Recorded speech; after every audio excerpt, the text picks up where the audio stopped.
Good morning.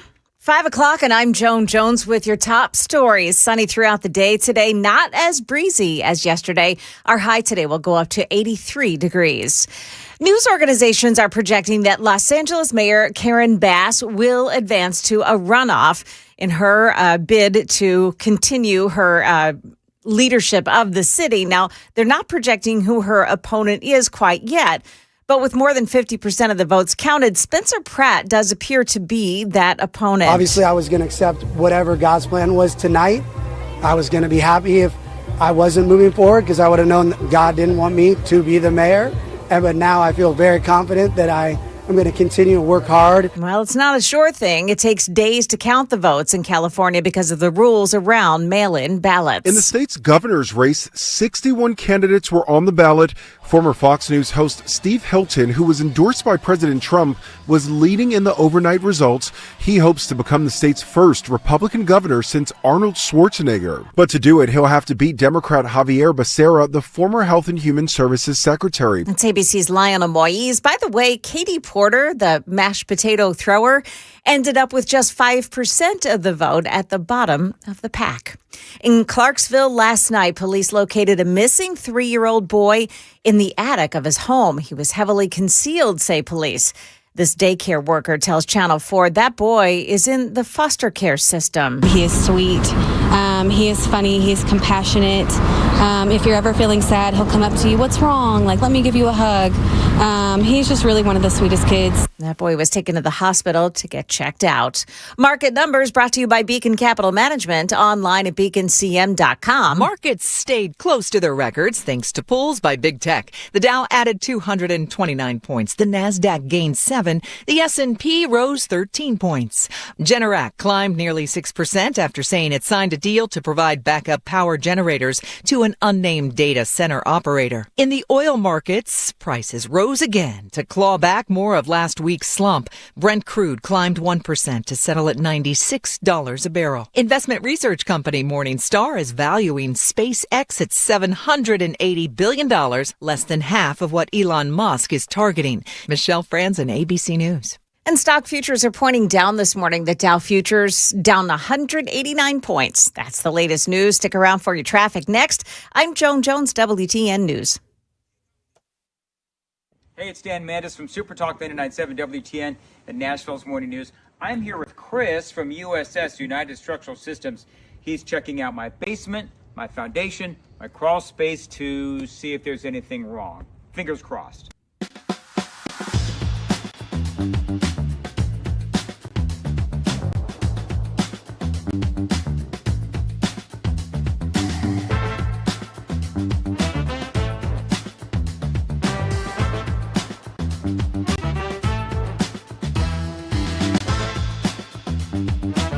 All right, so there's good news and there's bad news. The bad news is we found some cracks in my basement wall. The good news, I've got Chris here who's going to walk me through the next steps. Yes, so unfortunately, your house has been subject to the pressure of the dirt. The hydrostatic pressure, heavy dirt pushes on foundation walls, and you got a little bit of what we call bowing. So that wall is pushed in a little bit. But we have a lifetime warranty solution for that. So we install, usually in a day or two, this can be done in most situations. We install carbon fiber straps, which keep the wall from moving inward at any point in the future. It's a lifetime warranty for anybody that ever owns this house. So it's a quick and routine thing that we do, but it yields some long-lasting benefits. It's a great selling point if you want to sell your house. Absolutely. Good thing about our warranties is they're not only transferable, like the contract says, they're automatically transferred when you sell your house. So you don't have to sign any paperwork or even send us an email saying that you sold your house. Warranty would transfer to the next owner.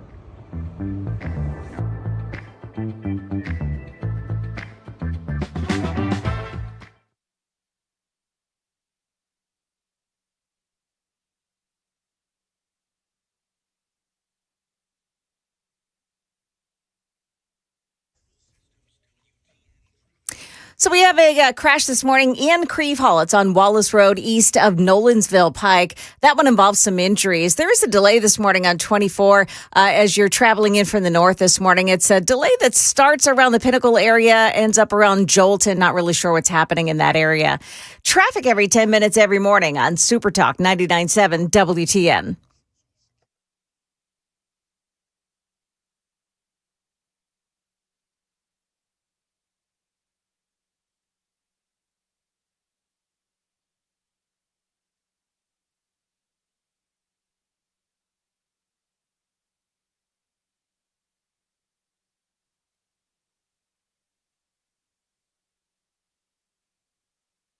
.505 Super Talk 99.7 WTN. Good morning to your friends. Hope you are doing well and welcome on in to a Wednesday. It is June 3rd. By the way, weather today is sunny and high of 83. So it's interesting. There's a lot, it seems, Joan, there's a lot to celebrate regarding the California primaries. Maybe. That's what I was going to say, Joan. Yeah. The operative word here is maybe. There is a lot to be worried about. Now, number one, I'm really glad that Steve Hilton and Spencer Pratt, I'm really glad that they are in the top two thus far in this jungle primary. Now, remember, the top two in this runoff, of course, they will all then go to, the top two will go to the general election. So no one in these races is going to get 50%. So you've got Steve Hilton and Xavier Becerra. They've been leading as the polls closed last night. But here's the thing. In California, they do the mail-in ballots. And right now, there's a lot of mail-in ballots that have not been counted. Here we go again, right? This is John King over at CNN. One warning to anybody watching tonight. We'll get you as much as we can over the next few hours, but we may not know the end result here for days. Some people think it could take even longer. California is traditionally slow counting its votes, and when you have a jungle primary like this, we'll see what happens. So you have that. They have to be postmarked on or before Election Day. Voters have to sign the return envelope, and the state compares that signature to the one that they have on file. And some are saying that it could take a full week, maybe even 2 or 3, before we know what happens in these elections. So I want to get to some of the audio because, you know, Steve Hilton, obviously he's excited, as he should be, because here's the deal. In California, whether it is Spencer Pratt in the run for the mayor's race in Los Angeles or the governor's race for the state of California, both of these guys, insurmountable odds. I mean, nobody predicted that they would do as well as they have. So I love the fact that they have done well, but one of the questions is going to be this. What is going to happen in the general election? That's number one, and we're going to go over some of the numbers. But number two, what are we going to find as far as these mail-in ballots go? Because remember, I don't know, Joan, what's the one word that you think of when you think of mail-in ballots? I'm going to go ahehave and say it, cheating. Yeah, fraud. Fraud, cheating. Mm-hmm. Yep. So, and one of the things that I've been saying all along, because people have been asking me when I'm out, like at the Glock store thing the other day. Mm-hmm. I had so many people ask me, okay, so what do you think is really going to happen in California? I think we said on the podcast last week or the week before, if I thought that Spencer Pratt or Steve Hilton actually had a chance. And as much as I would love to say, yeah, I believe that they have a chance, there's two things that are working against them. Number one, I do believe that it is rigged with a jungle primary. I do believe that it is rigged because if you have a state like the state of California that is by and large, I mean, you're looking at, for the most part, a lot of Democrats and a lot of Democrats in these big cities, then you're going to have, I don't know what, maybe 3, 4, 5 different Democrat candidates versus like in the election for the governor's race. You have basically 2 Republicans versus 4 or 5 Democrats. So in a jungle primary, odds are you're going to have either 2 Democrats that are going to be leading the pack or, like we saw last night, 1 Democrat and 1 Republican. Well, now, because it's a jungle primary, you're going to have all of those others in the general election. In the general election, you're going to have all of those Democrats now supporting the Democrat candidate. And if you do the numbers, whether we're talking about Steve Hilton, whether we're talking about Spencer Pratt, the numbers by and large are not on their side. I just hate to say it. By the way, interesting thing about the numbers, and I don't think this will surprise anybody, but when you look at the numbers for the governor's race, all of the cities that are rampant with crime, that are rampant with gangs, that are rampant with homelessness, that are rampant with graffiti, feces-stained streets, right? The homeless people littering the streets, they all went Democrat. Every single one. From San Diego to San Francisco, every single one went for the party that has led to their cities becoming literally crap holes. What does that tell you about California? A lot of the rural counties, all the rural counties, frankly, went red. But all of the blue cities that are infected with the blue virus, and the blue virus, all of those symptoms include everything that I just said, the rampant crime, the drug use, the homeless, the corruption, all went for the Democrats. This is Steve Hilton last night. As a proud American, someone who loves this country so much, this is my first time running for office. And when we just passed that number of 1 million people, and it's now over 1 million, voting for me, 1 million Californians and rising, putting their hopes in me to bring change and put our state back on track. It's an unbelievable honor, something I absolutely take so seriously. I won't let people down. We've got to turn this state around. And I think tonight looks like the first step down that very important road. Now, it looks like, and I haven't seen it in the last couple of hours, Joan, but Steve Hilton is actually in the lead in California, and Xavier Becerra was in number 2. All that to say that there's a lot of votes yet to be counted. So I'm very excited. I think that there's going to be a lot of people that are going to make this a very big deal, which again, I believe that it is. There is a lot to be thankful for. There's a lot to be proud of. But at the same time, I'm a little worried about what's going to happen with these mail-in ballots. Now, I'm not sure that it's a surprise or not.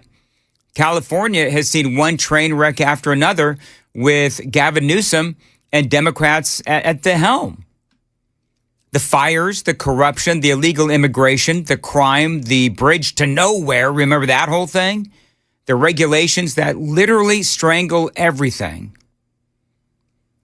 I've got audio here, if I could, Sam, audio only. Both candidates got up to make their victory speeches last night, ascending into the general election. This is Steve Hilton talking about his path, his surprising path to the top 2. And I've been on the road and doing hundreds of events and the town halls and all the people that come, and I see it in your eyes, the struggle of running a small business, the struggle for working people in California, young people who don't see their future in California anymore, who think that they have to move to another state to have that dream of owning their own home that we used to offer better than anywhere else in the world. That's what we need to get back for California. The belief that we can offer that. And so to every young person watching in California, whether you voted for me or not tonight, I just want you to know that I see you. I believe in you. I know that you can do it. I know that we can do it. I loved his jacket, by the way. I don't know, Joan, if you saw this, but Steve Hilton's jacket, he had the United States flag stitched into the lining on one side and the California flag stitched on the other side. Isn't that amazing? I love it. You know who told him to do that? Who? Arnold. Did he really? Yeah. Yep, Arnold Schwarzenegger told him to do that. That's disheartening to me, because if Arnold Schwarzenegger is having any effect on Steve Hilton, I think there needs to be a measure of separation between the two. Well, here's the deal. Arnold is a rhino jerk. There, Tell it like it is, Joan. Arnold is a rhino jerk. Yeah, but I think he was pretty I was out of California, obviously, by the time he was the governor. I don't know if he had. Look up for me, if you would, Sam. How many terms did Arnold Schwarzenegger have in California?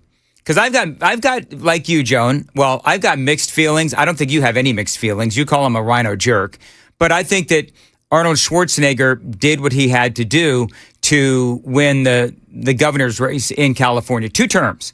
All right, so Arnold Schwarzenegger, 2 terms. Did he at some point come after Trump? Is that your ire against Arnold? He was totally against Trump. Are we completely forgetting the COVID?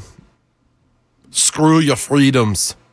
Oh, did Schwarzenegger say that? Okay. Yeah, he came out in favor of mandated vaccines and locking. Well, then that's clearly a problem. Orders. Okay, yeah. Fair enough.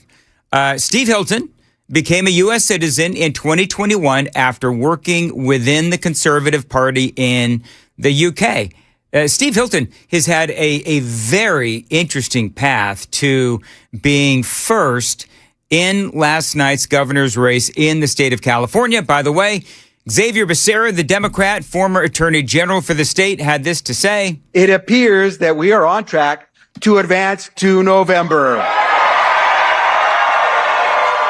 One step closer to the son of those hardworking immigrants, Maria and Manuel Becerra, becoming the next governor of the great state of California.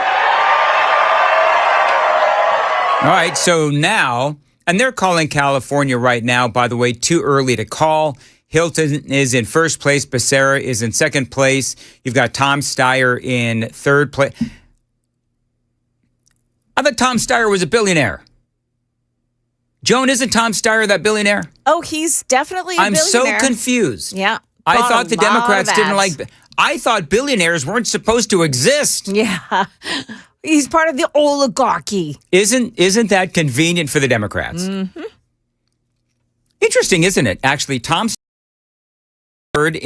so millions of people voted for Tom Steyer to be the governor in California. The Democrats have been saying all along that billionaires have no right to exist. So that's number one. Number two, really interesting is, of course, we all know about Graham Plattner in Maine. And he is, of course, clearly a Nazi. He had the Nazi tattoo, all of the things that he said and done. And clearly the Democrats, even Chuck Schumer, a Jewish guy, comes out in support of Graham Plattner yesterday. A guy who, again, is a Nazi and he has said incredibly anti-Semitic things. Chuck Schumer comes out and supports Graham Plattner for the Senate race in Maine. It is unbelievable. I mean, the Democrats, clearly hypocritical, but it is what the Democrats do. By the way, anything going on in traffic, Joan? Let's see. Creve Hall. Yeah, we still have that accident at Wallace Road east of Nolensville Pike. All right. So now, if these numbers hold, do you have the latest numbers, Joan, in front of you as far as California governor's race goes? Because I don't know. I think they're still counting ballots as we speak. They are. So let's see what ABC says. Votes are being counted. No, they don't have numbers. Okay. They just have the wrap. All right. So number one, you've got Hilton and Becerra. Tom Steyer's in third place. We don't know who's going to prevail in the general. Votes again still coming in. Hilton, as far as I can tell right now, 27% of the vote. This was a couple of hours ago. The other Republican, by the way, Chad Bianco, he's that sheriff. He got 11% of the vote. That is 38% total. All right. So this is where I'm adding up all the votes of the parties. So Hilton and Chad Bianco, a total of 38% for the governor's race in California. Xavier Becerra got 25.7% of the vote. Tom Steyer got almost 20%. Katie Porter and her hot mashed potatoes got almost 5%. Maybe she got 5% by this time. I don't know. But that is almost 50% for the Democrats. So 50% of the vote here in the primary for governor's race. Democrats getting 50% of the vote. Republicans getting 38% of the vote. So if Steve Hilton, who got first in the jungle primary, Steve Hilton and Chad Bianco combined got 38%. but the Democrats in Becerra got 50%. So, in other words, if you look at the percentages, when it gets to the general election, if Becerra is able to get all of that Democrat vote behind him, Steyer's out, Katie Porter's out, and all of those people end up voting for Becerra, Bianco gets Hilton's vote, then it looks like the Democrats would win in the general election 50-38. Now, all I'm saying is we don't know what's going to happen because Hilton is very good at debating, but so is Becerra. So we'll have to see ultimately what happens. If you look at all the maps and in all the big cities, again, this is part of what I was talking about earlier. San Diego, Los Angeles, San Jose, you've got San Francisco, all went Democrat. The rest of the state goes red. So yeah, the cities that are in the worst shape vote for the party that put them in that terrible shape. It is unflippin' believable. I mean, that just tells you, what is it? What is it the Democrats always say? Blue, the Democrats say everybody blue. What is that? Vote blue no matter who. There you go, Sam. Thank you. Vote blue no matter who. And vote blue no matter how crappy the blue has turned your city into. Okay, vote blue no matter who is a little more catchy. Makes a little bit more sense. Like a lot more catchy. As far as what I said, whatever. Anyway, the race for mayor. Spencer Pratt and Karen Bass. Karen Bass, okay, vote blue no matter who. Karen Bass gets 36.5% of the vote. Spencer Pratt gets almost 30% of the vote. Nathia Rahman got 21% of the vote. But, again, when it comes to the mail-in balloting in Los Angeles, they're not saying who is going to be number 2 yet. Like, I don't think, and maybe you've seen something in the last hour that I haven't, Joan, but they're not officially calling Spencer Pratt as number 2. They're saying that it's, I believe they were, I don't know if they've changed it, but they were saying that they don't exactly know who's going to be number 2. If it's going to be Spencer Pratt or Nathia Rahman, they do say that definitely number 1 is going to be Karen Bass, 36.5% of the vote. It is stunning that she got number 1 in this jungle primary. Are you surprised by that? I guess, Joan, are you surprised by that? I guess these cities are just so far gone. Yeah, that's what I think. As far as their partisanship. Yeah. I mean, she's the most well-known name. She's been there a while. Yeah, it's lame. All of it's lame, but that's the only reasons that they're just used to her. Mm-hmm. I don't know. Did you see that in New Jersey, the hefty girl won her? Oh, did she Democratic really? House primary, Monica McIver. She's the one that has been indicted for, body slamming the ICE agent. Yeah. No, I remember that. She's pregnant. Did you know that? How can they tell? What? Oh. I didn't say. Listen, I'm just asking a question. You're the one that called her hefty way back when. Well, that was epic. She. Remember, this was so funny. I wish I had the video. Monica McIver uses her heft to basically body block an ICE agent from getting into an ICE facility, whatever it was. And we made the jokes, because this is a big woman. This is a hefty woman. And so we made the joke that the Titans offensive line should, try to sign her as a free agent. Anyway, so this just goes to show you that for Monica McIver, because we said at the time, Joan, that it was a publicity stunt. This was basically an opportunity for her to, throw herself literally into the thick of things as a part of her quest to get reelected. And that is exactly, I guess, what is going to happen. Her trial's coming up. And see, I believe, maybe I don't believe it, but I am thinking that she got pregnant so that, there'd be a little bit of compassion from the jury. Oh, you're thinking that she's getting the sympathy vote? Maybe. My sympathy would be for the guy who got her pregnant. What? The race for mayor. Let's go back to Los Angeles. Sorry, I detoured that one. Thank you so much, Joan. Yeah, you're welcome. All right, very good. Let's see here. This is Steve Kornacki on CNN talking about what is next in the race for the mayor's office in Los Angeles. Remember, the final piece of the puzzle that we won't know tonight, right, is the late arriving vote by mail. And we're talking about probably like a third of the vote in Los Angeles. We're probably not going to be getting until tomorrow and maybe days to come after tomorrow. The mail can still come in after Election Day. And there's indications, and there's certainly a ton of precedent here, that late arriving vote by mail is going to be significantly more Democratic friendly than all of the other vote, meaning that would be good news for Bass. Right. That would be good news for Rahman. If she's going to come out of tonight behind Pratt, it's a huge if, but if she's going to come out of tonight behind Pratt, well, it's not a huge if at this point, she would then have that opportunity if she's close enough to catch him with that. But that is a 25,000 vote pad there. 8 percentage points that Pratt has managed to build. So you know what I think, Joan? I think that with the convenience, because, we were talking earlier about how we believe that mail-in voting and balloting and all of this, it leads to cheating. It gives the Democrats the opportunity to cheat. Mm-hmm. I think that Rahman is ultimately going to, and I could be wrong here, but I think Rahman will ultimately end up in second place because they don't want Spencer Pratt to make a fool of Karen Bass in the debates during the general election, right? So I think that's what's going to happen. I hope that there's some means of checking the mail-in ballot counting that's already been deployed and on the scene, because that kind of tomfoolery it needs to be stopped now. And this is what the Voting Act, what is it? The Save America Act. Save America Act would do. And, they're still messing around with it in the Senate.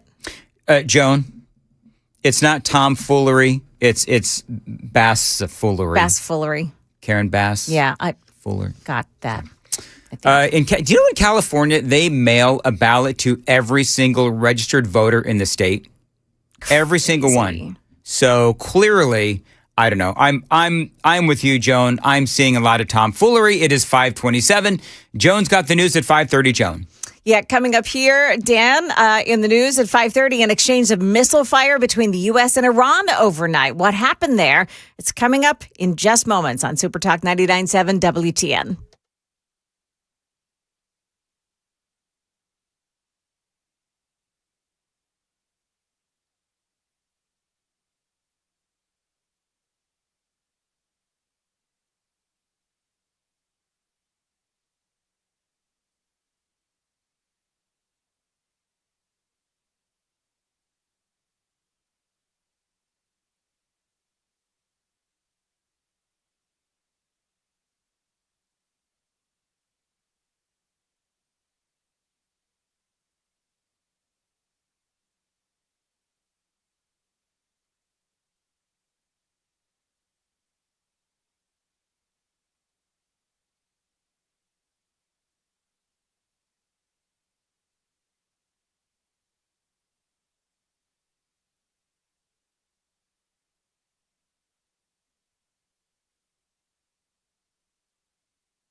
One warning to anybody watching.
Good morning. I'm Joan Jones with your top stories. Got an update from the Middle East. Iran launching missiles overnight into Kuwait and Bahrain, closing the Kuwaiti airport there.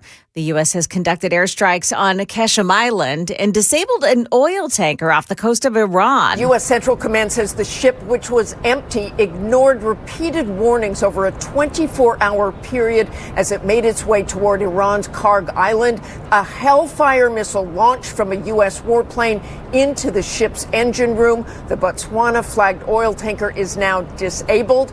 It is the sixth commercial vessel that the U.S. has disabled as part of the naval blockade of the Strait of Hormuz. ABC's Martha Raddatz there. Locally, a silver alert issued this morning for a 91-year-old man missing from Davidson County. Kawang Pham was last seen around 5:30 last night at a home on Haskell Drive wearing a gray sweater, black pants, and beige shoes. Pham is 4 feet 10 inches tall, 120 pounds. He's got gray hair and brown eyes. If you see him, call police.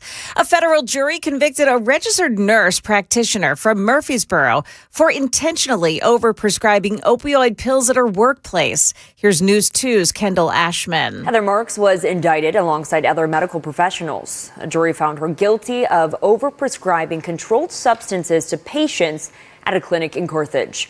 On Monday, Marks was convicted of conspiracy and illegally distributing controlled substances. She worked at Life Force Pain and Wellness Clinic in Carthage. The Department of Justice said her arrest was part of a major regional drug roundup. That is the latest news. Stick around for your traffic next. I'm Joan Jones, WTN News.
So we still have, the roads are looking actually really good. Just a minor delay on 24 now as you make your way in. Looks like it's from the Jolton area down into the merge with 65. 24 looks okay, just minor delays so far. And 40, no delays at all. Traffic every 10 minutes every morning on Super Talk 99.7 WTN.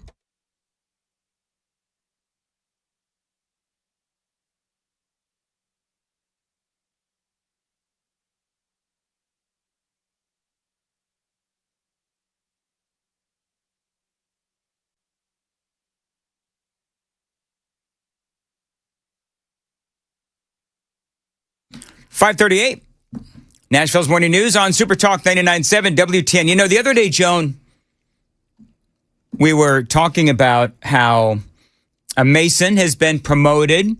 Yeah. We're all very happy for Mason, and Mason has done some fill-in news for us. And so we just made brief mention on the air that we need fill-in news people. Yeah. Well, I got the first tape, Joan, in the mail this morning. Late Thursday, we met President Biden at the White House. He sounds pretty good. It had been a rough week, and we could familiar. see it. Mr. Biden will be 81 next month. Yeah. And he has said... Oh, this is Scott Pelley.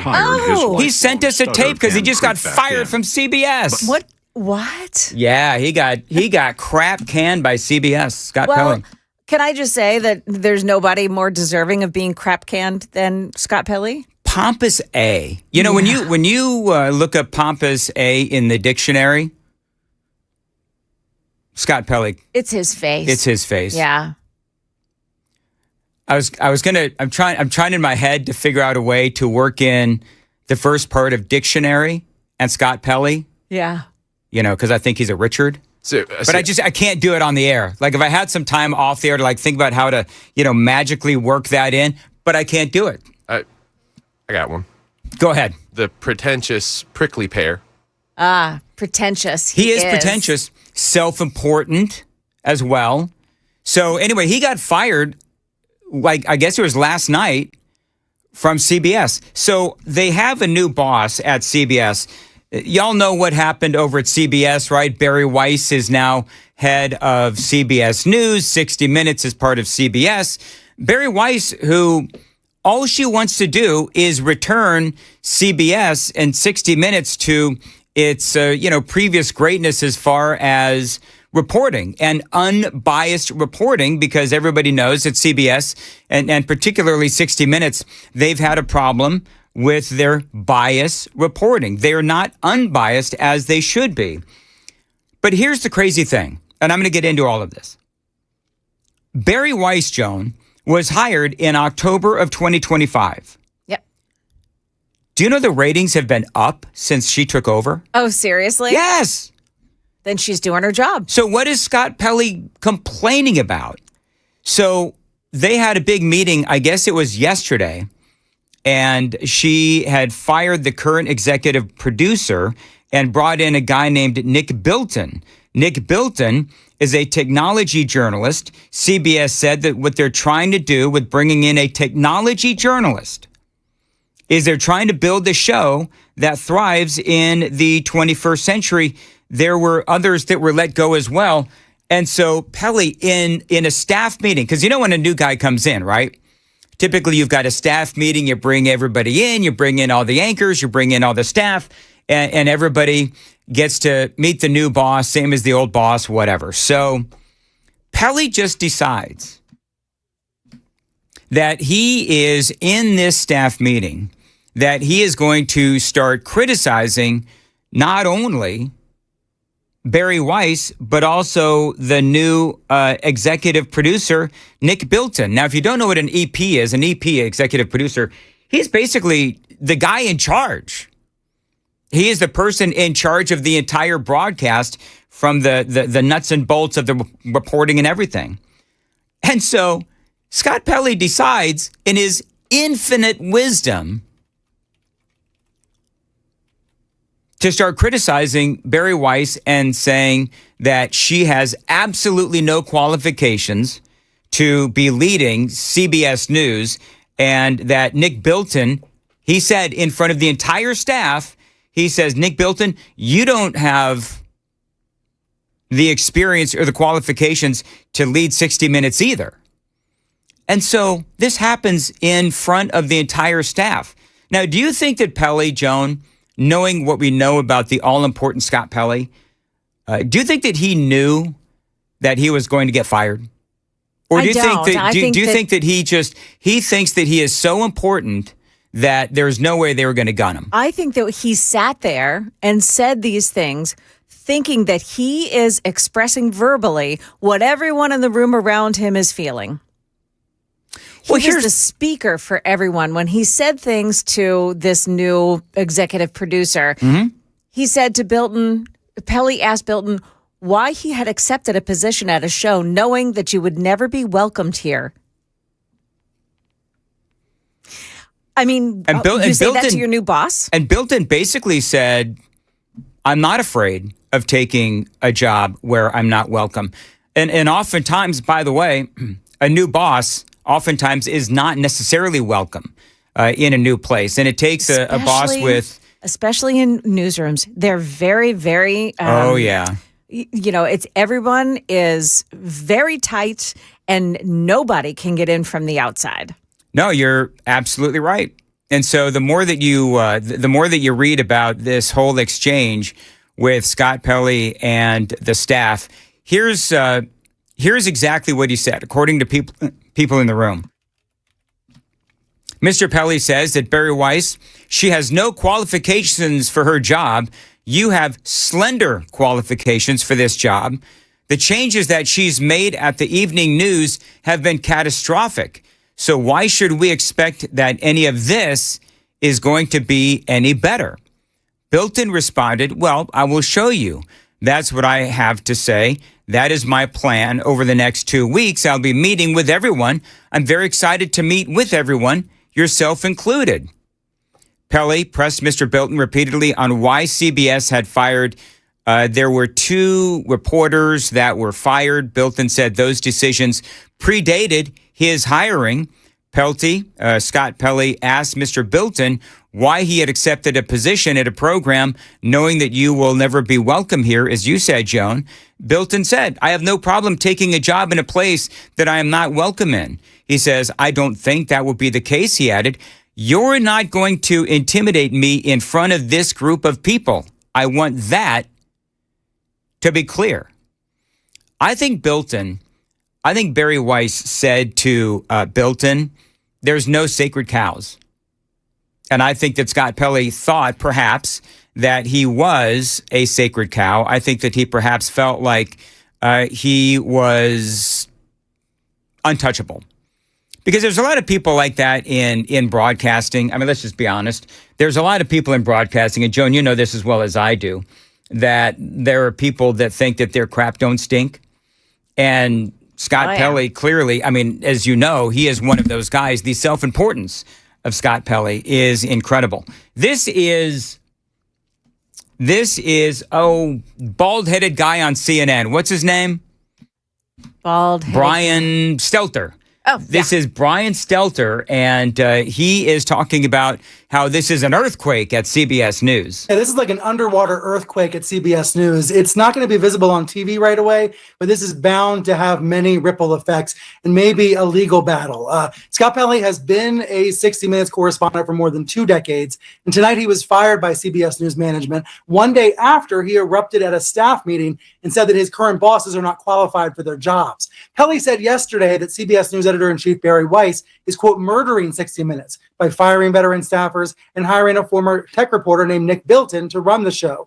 Earlier today, Pelley was called in for a meeting with Bilton and Weiss. It's unclear what happened in the meeting, but a few hours later, in fact, just about a few minutes ago, Pelley received a termination letter. And here's part of what it says. I think it's pretty clear what happened in the meeting. He got fired. This letter from Bilton says, quote, you hijacked my first meeting with staff to disparage me, my qualifications, and my intentions with remarkable incivility and contempt.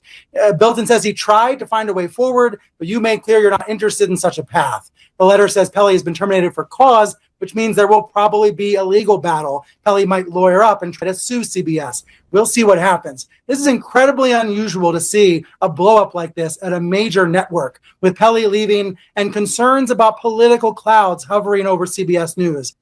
One of the things, the reason why CBS is making this change, Nick Bilton, this guy, remember again, he was like a tech reporter, is that they want to expand 60 Minutes' reach across all of CBS News. So that's part of it. But also, I mean, you got to be honest, the current state of media is that a lot of this stuff is happening online. And so if Bilton came in and they want to build or rebuild CBS in 60 Minutes to thrive in the 21st century, they've got to build as much of these digital assets as possible. And that's, it seems to me, why Bilton was brought in. As far as the examples of bias, I mean, there's been a lot of examples of bias at 60 Minutes. They presented a story accusing, you remember that, well, maybe you don't. I covered this a couple of years ago. Remember they presented a story accusing Governor Ron DeSantis of Florida of putting COVID tests in a drugstore that he actually had if I remember right, a monetary relationship with. And there was a back and forth between a 60 Minutes reporter and DeSantis, and the way that they edited that story really made it look like DeSantis was guilty. They took the entire conversation, 60 Minutes did this. They took the entire conversation out of context, again, to make their reporting look correct and made DeSantis look like he was essentially admitting guilt. And the reality is that the entire back and forth between the 60 Minutes reporter and DeSantis, it had all been online for a while. And so the truth was easily found. And then there was that National Guard story questioning the service of George W. Bush. I think that was when Dan Rather got fired, or when he had to step down, or whatever it was. So, I mean, there's been, and of course, was the Kamala Harris interview as well, Joan? Was it the Kamala Harris interview? 60 Minutes 60 too? Minutes? Mm-hmm. Where they, Yep. yeah, okay. So more recently, they took the Kamala Harris interview and they edited that out of context. And this whole conversation about how news stories are framed and how things are taken out of context. It's about, what you allow into a piece and what you don't allow into a piece. I mean, there's all kinds of different ways that an interview or a story can be biased. And so, for Scott Pelley, I think that there's going to be a number of things that are going to happen. Number one, I don't know. I guess he perhaps was the face of 60 Minutes. I really don't know because I don't watch 60 Minutes.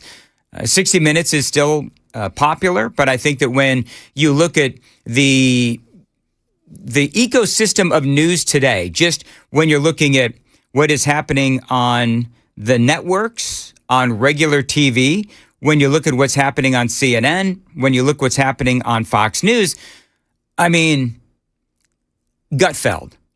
Can you look up real quick, Sam? And I know I'm throwing a lot at you today. How many viewers does Gutfeld have every night? I mean, it's like millions every single night. But for 60 Minutes, I mean, they get maybe, I don't know, whatever, 8-9 million, I think is what I saw when I looked up the ratings for the network on 60 Minutes. So the ecosystem of news right now, it is all upside down because it's all really happening on cable. And it's all really happening in what I would say is more personality-driven news shows, like, for example, a Greg Gutfeld, where he is getting millions of viewers every single night. They're doing really well. It is delivered in an entertaining way. One of the folks online, they were making a point where anybody under the age of, like, I don't know. So why am I talking about this? I have no idea. But anybody under the age of 35 more than likely actually has no idea who Scott Pelley is. Unless maybe they were following either 60 Minutes or CBS News on Twitter or, X or whatever, and they may have seen little clips. But the whole news ecosystem, as everyone knows, is changing big time. And so it'll be fascinating to see where Scott Pelley ends up. It is 5:53 on Super Talk 99.7 WTN. Joan's got the news at 6. Joan. Yeah, coming up here on Super Talk, what happened overnight in Alabama that's making more election news than even the elections that happened last night. I got 2 words. What's that? Oh, yeah. Yeah, baby. Regarding Alabama. This is very good news. Jones got the big story coming up at 6 o'clock. Got a lot more straight ahead. Super Talk 99.7 WTN.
.556 Super Talk 99.7 WTN, and let's see here. We're talking about the impact of Scott Pelley being fired by CBS on 60 Minutes. It will be interesting to see if this helps or hurts their ratings. But just looking at their ratings, and I just had it pulled up here a second ago.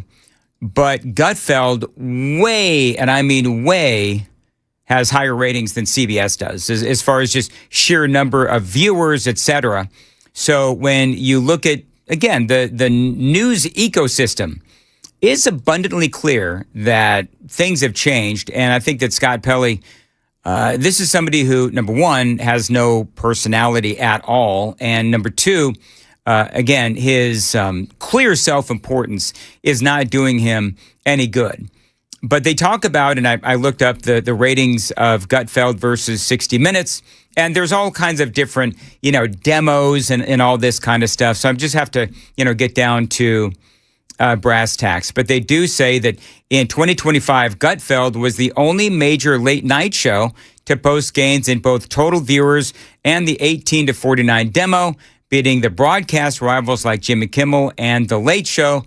It averaged about 3.336 million viewers in their time slot, compared with 60 Minutes, where 60 Minutes usually draws hundreds of thousands to low millions in total viewers per episode. So Gutfeld, well over 3 million viewers, 60 Minutes. I mean, this is on network TV. I mean, Joan, does that sound as bad as it sounds? It does. Where a network TV. So everybody's got CBS. And I guess somebody said CBS isn't on DirecTV. I have no idea, because I don't watch CBS. But where everybody's got access to 60 Minutes, only hundreds of thousands to low millions, depending on the episode. Gutfeld, well over 3 million viewers per night. And I'm assuming not everybody has Fox News. I don't know. Is it fair to say that everybody has cable these days? No. No, I think that a lot of people don't have cable. I think a lot of people are disconnecting. Yeah. And choosing by the to way, watch what they want. And here's the other thing. And I don't even have to look this up.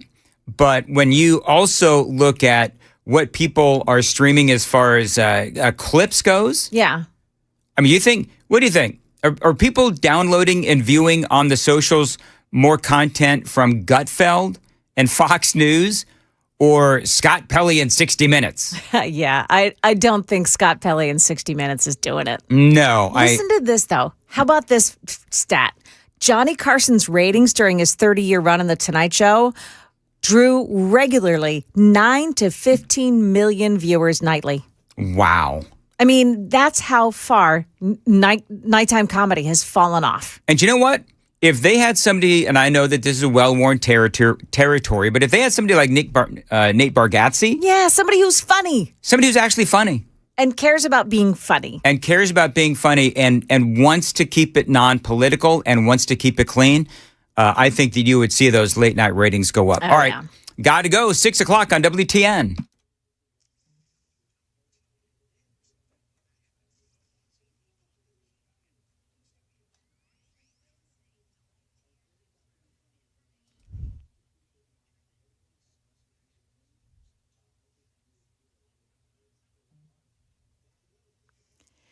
Good morning, I'm Joan Jones with your top stories. And while votes are still being tallied in California, Karen Bass and Spencer Pratt are claiming victory in the primary for LA mayor.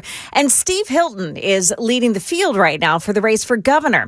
Meantime, the Supreme Court delivered the biggest election story of the night, backing up its previous ruling on racial gerrymandering of congressional maps with a new decision. The justices have now cleared the way for Republicans to use a contested congressional map in that state. The map eliminates one of the two majority black districts currently held by Democrats. ABC's Lionel Moise there. Starting in January, the state of Tennessee is imposing hefty fines for uninsured drivers and checking to be sure that you don't register with insurance and then cancel it. News 2's Tori Gessner says there are more changes to Gun 2. Starting next January, drivers will also have to prove they're in the U.S. legally to register their car. And just because you can get here illegally does not mean that you're entitled to be here. The legislation created with the help of the Trump administration, but Democrats call it discriminatory, arguing it unfairly targets immigrant communities. The state says to prove your legal status when registering your vehicle, you can bring a real ID compliant license, a Tennessee driver's license, or photo ID. Also, the Nashville Predators have hired Chris McFarland as the team's president of hockey operations and general manager. He replaces, of course, Barry Trotz, who's retiring. McFarland spent the last 11 years in Denver. That's where he won a Stanley Cup with the Avalanche in 2022.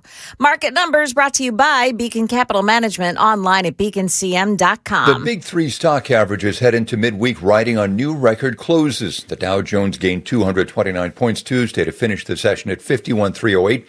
The Standard & Poor's and Nasdaq saw minor gains, but enough to score new all-time highs.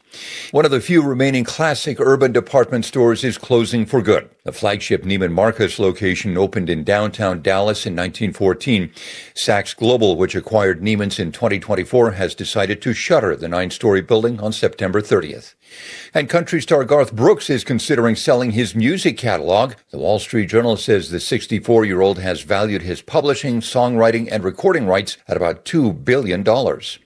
Jim Ryan, ABC News. Stock futures all pointing down this morning. The Dow futures are minus 206. That's the latest news, traffic, and weather next. I'm Joan Jones, WTN News. Thank you, Joan. 602 Super Talk 99.7 WTN. Credit card interest rates are now over 29%.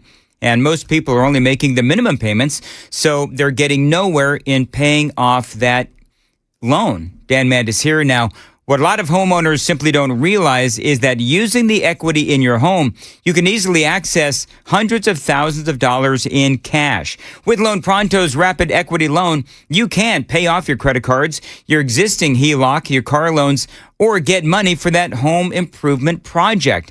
Now, one client just got $100,000 approved and saved over $1,500 a month. And here's the best part.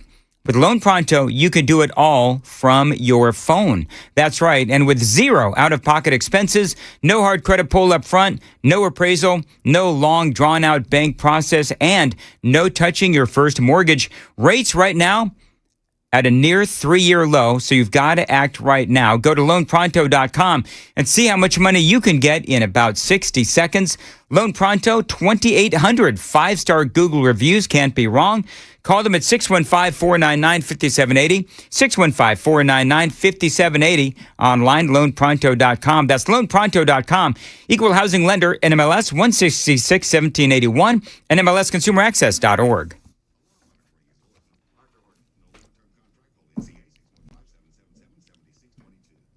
Dan Mandis here. So many people, maybe even you, are living with cataracts and don't even realize how it is affecting your everyday life. Now, the good news is the fix is quick, and it all begins with a personalized consultation with Dr. Horn at Vision for Life. So if you've been dealing with blurry or cloudy vision, glare or halos around lights, colors that just don't seem as bright as they used to, well, these are all signs that you could have cataracts. And for a lot of people, driving becomes difficult, even dangerous, especially at night. Some people even experience double vision in one eye. Now, that is not something you should have to live with. Cataract surgery these days, it is fast, it is painless, and the results can be truly life-changing. So don't wait. Call my guy, Dr. Jeff Horn at Vision for Life at 615-436-2020, 615-436-2020, visionforlife.com to schedule your cataract evaluation. Again, with Dr. Jeff Horn today. Find out if you qualify, 615-436-2020, visionforlife.com, and start seeing clearly again.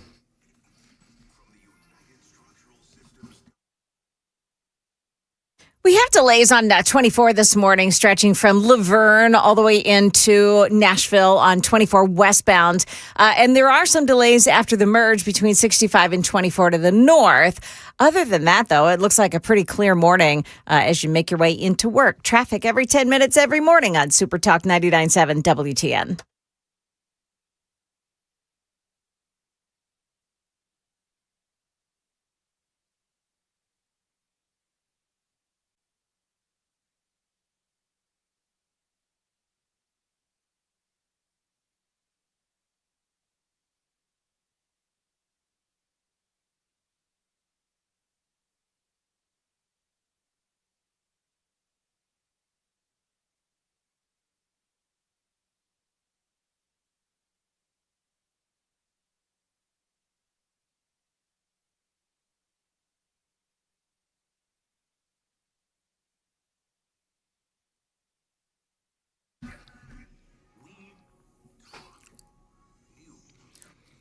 6:06 on Super Talk 99.7 WTN, and welcome on in to Nashville's Morning News for a Wednesday. That means it is Wednesdays with Wilson. Brian Wilson is going to join us a little after the news at 7 o'clock here on Super Talk 99.7. Earlier, Joan, I was talking about people cutting the cord, talking about 60 Minutes versus Fox News and which one has more viewers and so forth. A lot of people on the Super Text line saying that they have indeed cut the cord. So I want to do a Daily Dan poll.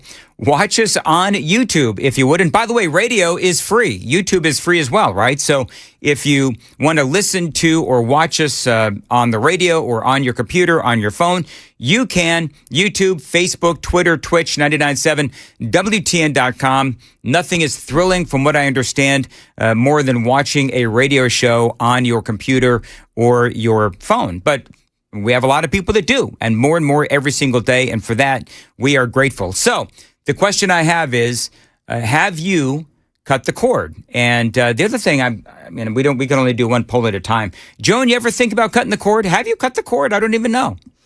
Kind of, sort of. So we got Spectrum TV. Okay. We got Spectrum Internet. And then we bought their streaming service as well. Yeah, there's a lot of a la carte things you can do. Yeah. So, but essentially, it is cable service on on the stream. But we're thinking about changing that. Yeah. Because sometimes Spectrum goes down, and Well, Joan, let me tell you about Xfinity. Yeah. Totally kidding. Here's the other thing: is and a lot of people are saying, and I'm very grateful for this. A lot of folks saying, and this is I'm not bragging, but people are saying, well, we cut the cord. We don't need news from television. We listen to Nashville's Morning News. Love that. Every single day. Thank you very much. So 0857, nothing is free, Dan. Well, whatever. I'm not going to get into that. But I get it. You have to buy a computer. You have to buy a phone to watch us on YouTube. Fine. Totally understand. All right. You want to talk about Iran real quick? Okay. Joan, because it doesn't feel like there's necessarily a lot going on with Iran this morning. I mean, there has been some firing back and forth. There's been that. Kuwaiti airport is closed because of missile strikes. Yeah, Kuwaiti airport is closed. Yeah. So, and that is because Iran, I guess, so Iran got one of their runways. Is that what? It is. The CNN reports the U.S. and Iran have traded strikes in one of the biggest nights of attacks since the ceasefire began in April. Iran fired missiles at Kuwait and Bahrain. Earlier in the day, the U.S. military said it disabled an oil tanker that was headed for an Iranian port by striking it with a Hellfire missile. It was an empty tanker, so allegedly it was headed to Iran to go fill up on those overfilled reservoirs. Yeah. Iran's trying its best to, get by, just to try to hold these talks and hold the ceasefire as long as they can. Yeah. Well, clearly there's not a ceasefire. People keep calling it a ceasefire. It's not a ceasefire. I got to tell you, Marco Rubio was in the hot seat yesterday. Don't know if you saw that. And I guess and again, real quick, hate to do this to you, Joan. Are they talking? Last I checked, last night and early this morning, there was different reporting regarding whether or not Iran and President Trump, the two sides are negotiating or not. Some are saying they are. Some are saying they aren't. I'm having a hard time figuring out what reporting is accurate. So CNN says the negotiations on Iran's nuclear program will be, quote, highly technical and could take months, U.S. Secretary of State Marco Rubio said, adding that such a phase would be predicated on Iran opening the Strait of Hormuz. Okay. So this is going to take a while, is what they're saying. Going to take a while.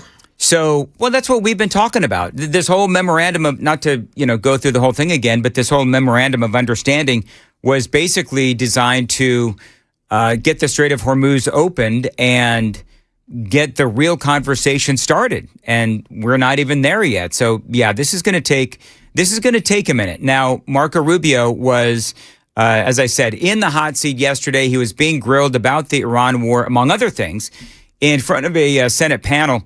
One of the most memorable things, I don't know if you saw this, one of the most memorable moments came when Democrat Senator Jackie Rosen accused the Secretary of State of being at a party while critical negotiations were taking place in Iran. And Rubio basically just put her in her place. Listen to this. You were at a party with President Trump in Miami instead of accompanying Vice President Vance to Pakistan for negotiations. What party was I at? I was at a party? It's publicly reported, and there's photos there. But In what fact, party? Steve No, Witkoff but you're going to and say that. I'm Jared going to answer it. I'm going to answer But that let me question because finish that's an my absurd statement. Yep. So you know where he was at? He was at this, it was a fight with President Trump. It was late on a Saturday night. Her point is that Steve Witkoff, Jared Kushner, and J.D. Vance were there, but the Secretary of State was not there. She tried to make hay out of it. By the way, he was indeed actually at some sort of is it MFA? UFC. It's a UFC fight. And that is where President Trump was. And again, it was late on a Saturday night. They were ringside about 9 o'clock. The negotiations, which apparently were winding down at this point anyway. And so you've got President Trump, Marco Rubio ringside.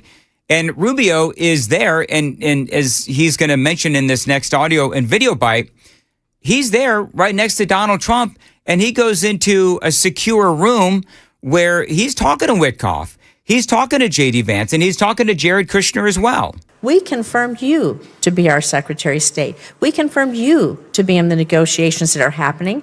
And it's just unthinkable to me that you are missing high stakes negotiations or that you're not involved. It's sad. Senator Rosen, your Thank time's up. Okay, so let me Secretary Rubio. You're 100% inaccurate and 100% wrong. Here's why. Number one, the Vice President of the United States was there, and he wasn't confirmed by us, and he was elected by the American people. Okay, he is the second in line to the presidency of the United States. He was present. Mr. Witkoff is the president's envoy for negotiation for peace deals.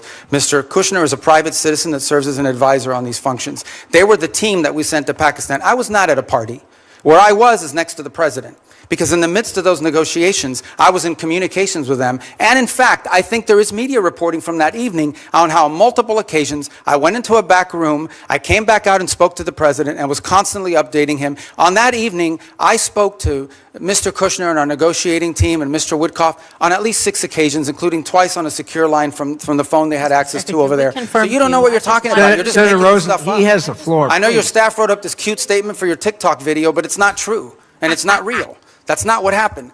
Okay, I'm the National Security Advisor and Secretary of State. I was co-located with the president in the midst of a high-stakes negotiation so that I could immediately inform him about events occurring halfway around the world. I was where I needed to be at that moment because we had a very capable team on the ground in Pakistan, led by the Vice President of the United States. One of the things that I noticed is that you have, and Joan, you know how this goes. We've both been doing this a long time, where you have all of these politicians that get up on their soapbox and they just like to make a bunch of points. And at one point, Marco Rubio said, you're stating all of these falsehoods. I need to answer some of these. And the Democrats said, well, I didn't ask you any questions, which was actually true. The Democrat they were all accusations, and they were more points that the Democrat was trying to make as opposed to trying to do some actual fact finding with the Secretary of State. So I love that Marco Rubio, he did push back on a lot of the things that the Democrats were trying to say. And Cory Booker had a lot of I'm going to be honest, I think Cory Booker, he did have some legit questions. We're going to get to that part of the testimony coming up. It is 6:15. Time to check the roads on WTN.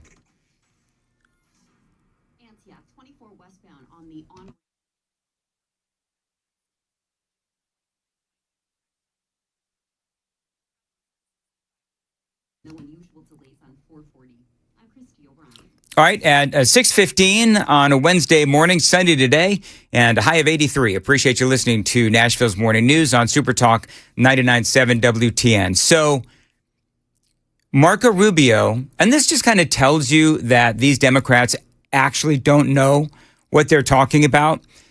But at one point, they actually accused Marco Rubio and the United States of closing the Strait of Hormuz, which, of course, is not accurate. It is Iran that has actually closed the Strait of Hormuz. And Marco Rubio pointed out a few things within that dialogue.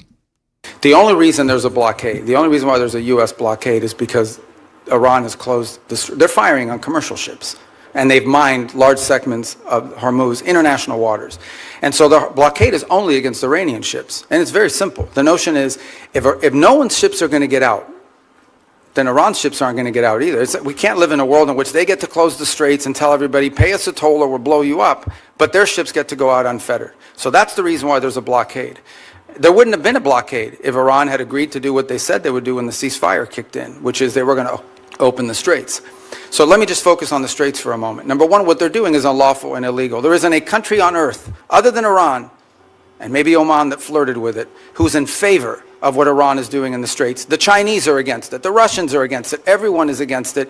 The whole world is against it. So condition number one is they have to reopen the Straits. And reopening the Straits means the following. Ships can sail through international waters the way they can do through other choke points around the world without being fired upon, without paying a toll. That's condition number one. But the strait is closed because of our... Yep. So that is Marco Rubio answering the questions about the Strait of Hormuz. One of the things that you got to ask, and Cory Booker did ask the questions. I'm not taking Cory Booker's side, but, he does go full Spartacus against Rubio, saying that Iran is getting the best of America in these negotiations. That is what Cory Booker says. That is the accusation. This is what Marco Rubio said in response. We have made our adversary in a stronger negotiating position. We are the strongest nation on the planet Earth, and we're in a stalemate with Iran. And now we're begging to get back into a deal that you all trashed in the first place. There's no one begging. Clearly, this is Senator Booker, your time's up. But Senator Rubio, since he's I do want to over, address some of these points because they go to the heart of the matter. No one's begging for anything here. The Iranians might be begging because their economy's losing hundreds of millions of dollars a day. That they are losing. Understand, Iran had street protests going on before all of this started. All of those factors, economic factors in Iran, are far worse today than they were 6 months ago when those protests were happening. They have hyperinflation, their currency's completely devalued, they're struggling to make payroll for their government workers. Iran is in a very serious situation. And yep, I mean, that is obviously true. Iran is losing millions of dollars every single day. But that being said, the reality is that it is still closed. Cory Booker has a good, I hate to say this, but Spartacus has a point. It's what I've asked for a long time now, which is that if we've completely destroyed the Air Force, if we've completely destroyed their Navy, then why is it that they still are allowed to have the Strait of Hormuz closed? It is a great point. Now, I'm not saying that they're winning the war. I'm not saying any of that. But the reality is that everybody wants the Strait of Hormuz open back up. And that is clear as day. And so Rubio is right, where we have also destroyed their economy. They are losing hundreds of millions of dollars every single day. So now it's almost like a waiting game. They're waiting for Donald Trump to bend because of the polling that shows that the American people have grown tired of this war. We're getting tired of the price of gasoline and so forth. But you know what? Iran, they don't, as I've said many times, they don't care about polling in their country. I don't even know if they do polling in their country. But they don't care about their people. They don't care about the polling. They don't care about elections. Iran does not care about anything other than their own place on the world stage. They don't care about anything but having the ability to manufacture nuclear weapons. They don't care about anything other than being able to fund terrorism. This is what Iran really, truly does care about. So the question is, who is going to be able to win the waiting game? Because as long as we're talking about economies, that's going to be the biggest question. Whose economy has been hit worse, ours or theirs? Clearly, it is Iran's.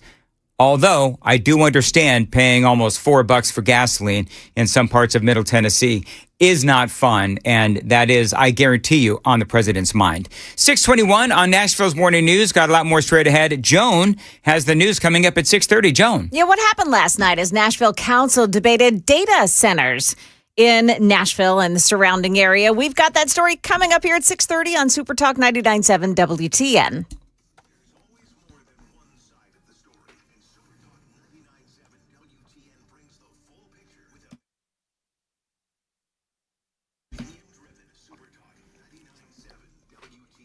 Friends, if your air conditioner never seems to turn off and your electricity bill keeps going up, well, your problem might be your windows.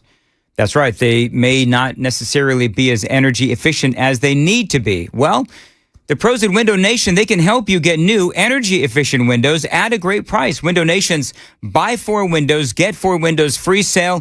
It is going on right now. You could actually replace all the windows in your home and get half of them for free.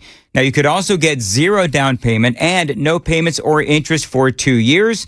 That is huge, and that is why Window Nation has an A-plus rating from the Better Business Bureau, and a 50-point inspection of every window before it leaves the factory also means that these are great windows. I've got 4 in my home, including 2 in my all-important basement studio. 96% customer satisfaction rating. And don't forget about that great deal going on right now. Buy 4 windows, get 4 windows free sale. That is going on now. 0 down payment and no payments or interest for 2 years. Tell them Dan Mandis told you to reach out. WindowNation.com is the website. WindowNation.com. That is where you can schedule a free and fast consultation. WindowNation.com.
627 Super Talk 99.7 WTN. And we do have a lot of folks chiming in on the Super Text line 9868.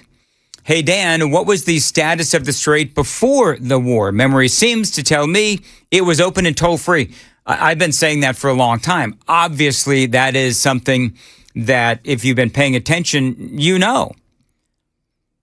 So when they're negotiating back and forth between, because people seem to think that, they believe that I believe that the entirety of my job is to defend the Trump administration. Certainly that is not the case. I have pointed out that as they're negotiating to get the Strait of Hormuz open again, well, it was open and it was toll-free. 9868 is absolutely right. But there's a lot more to the conversation than just that. But that is a valid attack point on the Trump administration. I'm just going to tell you it is. Somewhere in my audio, my many, many files of audio this morning, I do have Marco Rubio saying that the war is over. And I wish the Trump administration would stop saying that the war is over, because we got two things going on. We got bombs and drones that are, being fired, and the Strait of Hormuz is still closed. And we still have Donald Trump talking about, using a lot of missiles and a lot of rockets to take out Iran and take out more of their infrastructure, try to take out the Islamic Revolutionary Guard. So they may consider the war over. J.D. Vance has said the same thing. Marco Rubio said the war is over, and I don't believe that the war is over. There may be, a bit of a respite in the firing of rockets back and forth, but it just doesn't seem to the American people that the war is over, because we still have things that have yet to be resolved, and we're not even close to discussing it. So I think somebody should ask the question of the Trump administration, can you define, when you say the war is over, can you define what that actually means? What does the war is over? How is that actually defined? Because it doesn't seem to make sense to people paying attention when rockets are still being fired. We're not really negotiating, and there's still a lot of tough words and threats being made on both sides. It is 6:30 on Super Talk 99.7 WTN.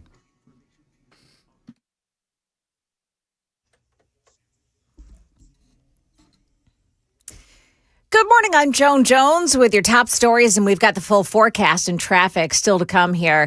Metro Nashville Council approved the first reading of a proposal that restricts where data centers can be built and create a buffer zone between those centers and places like homes, schools, and churches. Channel 4's Joylyn Bukovac, though, on what council didn't get to last night. A separate proposal that would have temporarily paused new data center development failed to advance after council members objected to suspending the rules for the late filed bill. Also, council was supposed to take up the firing of NES CEO Teresa Broyles Applin last night. We are not seeing a story on any of the local news outlets about that this morning. Happening last night, a pedestrian was struck and killed, actually yesterday afternoon, when a truck drove onto a sidewalk and through a fence, landing into a parking lot in Nashville. The driver, Antoine McBee, told police he was smoking pot and taking medication for seizures before that crash. He's been arrested.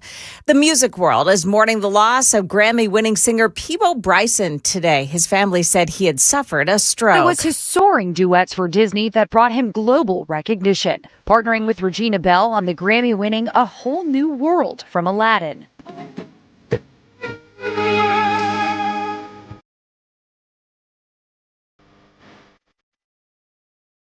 Bryson later saying of this song, "It inspires everyone who listens to it. It represents every hope and promise that you're ever going to make."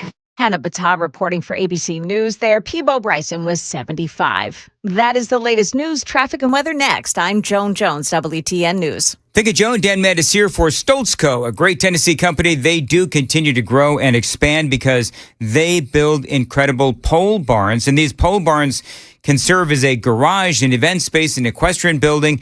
You can live in them. Those are called barn dominiums. These days, those barn dominiums from Stoltzco, they are new and improved, incredibly unique. They're offering you turnkey options, which means that at Stoltzco, They're going to handle the design, the construction, and the amazing finishing touches as well. You turn the key and you are home when you have your barn dominium built through Stoltz Co. They also offer storm shelters to keep you and your family safe. Now, again, your new pole barn from Stoltz Co. can be used for anything. So if you have some land that does need a building for whatever you want, call my friends at Stoltz Co. 615-622-5992, 615-622-5992. You can also find them on Instagram and Facebook to see examples of their incredible work around Middle Tennessee. STOLTZCO, StoltzCo.com.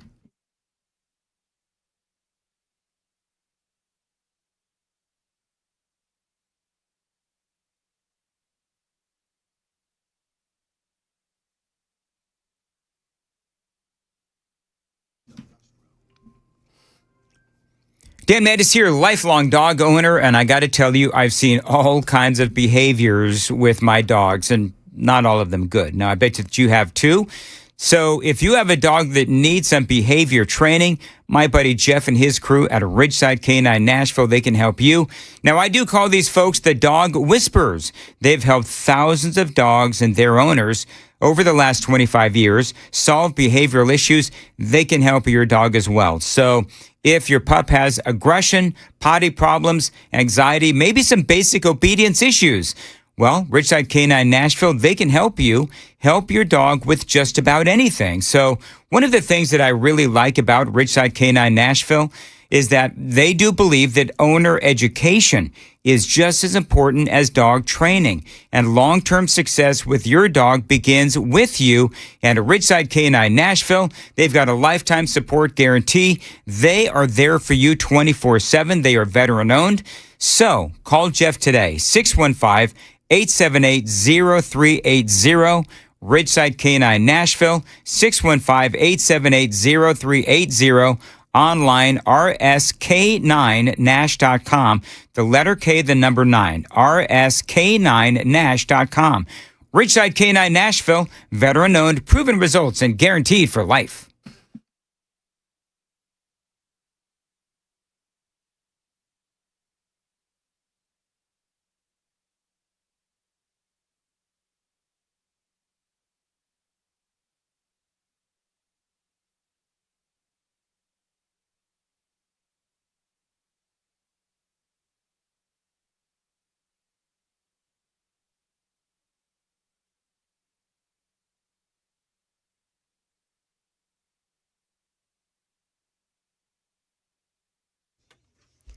It's a crash in Antioch on 24 westbound at the on-ramp from Hickory Hollow Parkway. The crash has that on-ramp partially blocked off this morning. And got to watch for one on Whites Creek Pike in Joelton. It's just south of Coopertown Road. Traffic every 10 minutes every morning on Super Talk 99.7 WTN.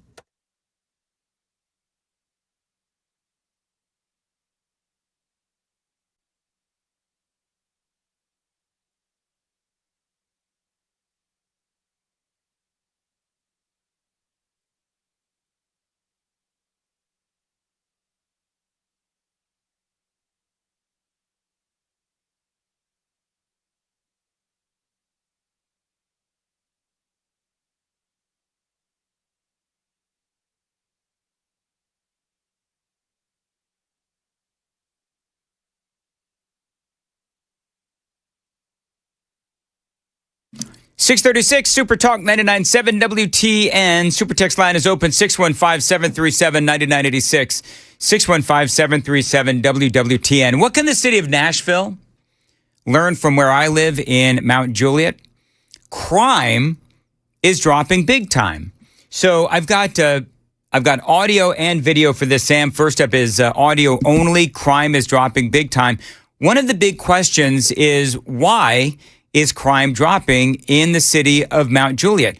Oh, I don't know. Maybe it's because we use the actual tools that are available to us to actually fight crime, which the city of Nashville refuses to. How many times have we talked about this? You know, the folks just like me, maybe just like you, driving around Mount Juliet, and again, that is where I live, and I'm seeing these bad boys, and they're thrown up against a car. They're thrown up against, I don't know, a wall or a building, and they're getting frisked because, these bad boys have been arrested. They come down from Nashville, and for whatever reason, they come to Mount Juliet. And the crazy thing is that we have been reporting on Nashville's Morning News, but it's not just us. It's the local TV news, heck, even the Tennessean, believe it or not, are reporting and have been reporting that in Mount Juliet, we keep arresting these bad guys coming down from Nashville. And you would think, now, these people that are coming from Nashville into Mount Juliet, where they're in stolen cars, they've got stolen guns, outstanding warrants, the whole thing. And, we use all of the tools that are there and necessary to fight crime. Over and over again, we've seen the articles about how these guys come down from Nashville into Mount Juliet, they get busted.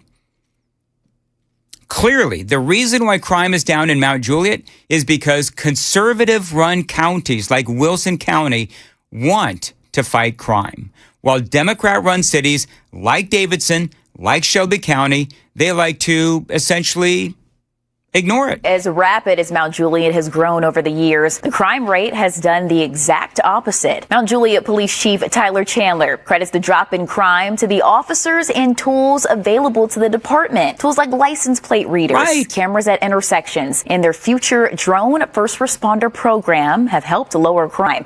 Yeah, the license plate readers, the ones the city of Nashville thinks are racist, actually help get the bad guys.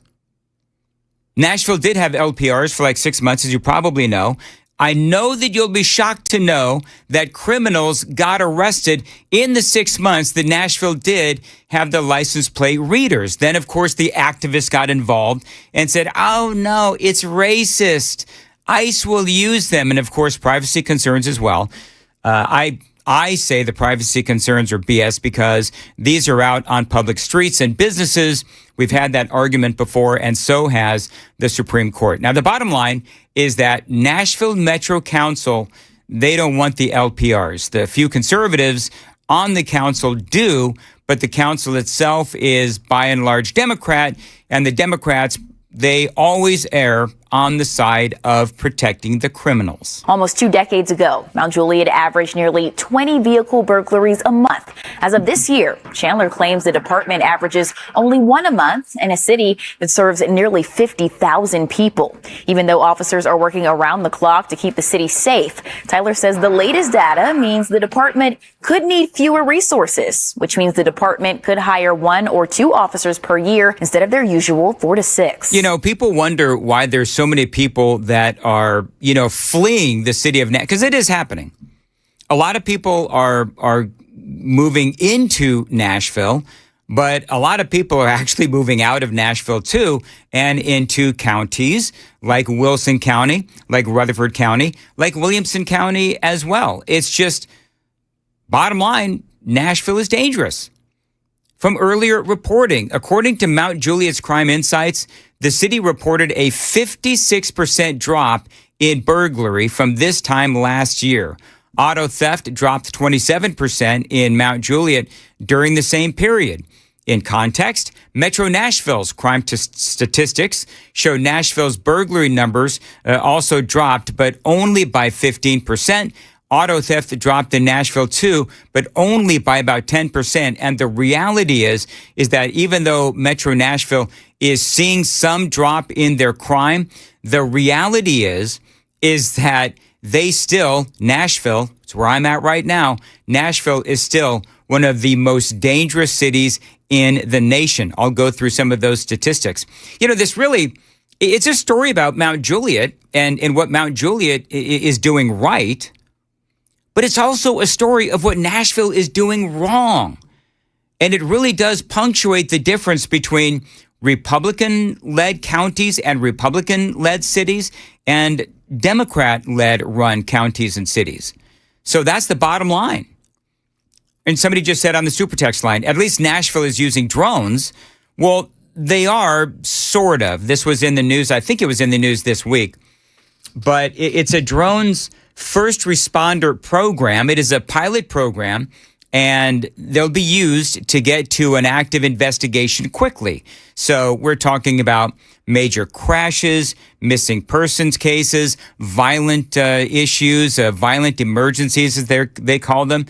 And so these drones can actually get there faster than the police can, they say. So at least Nashville is doing something, but it is a pilot program. This drone first responder program, it is a pilot program, and the same people who complained about LPRs are now complaining about this drone program as well, saying that it'll be used to hunt down illegal aliens and surveil low-income and targeted communities, etc. So here's what I would say to that,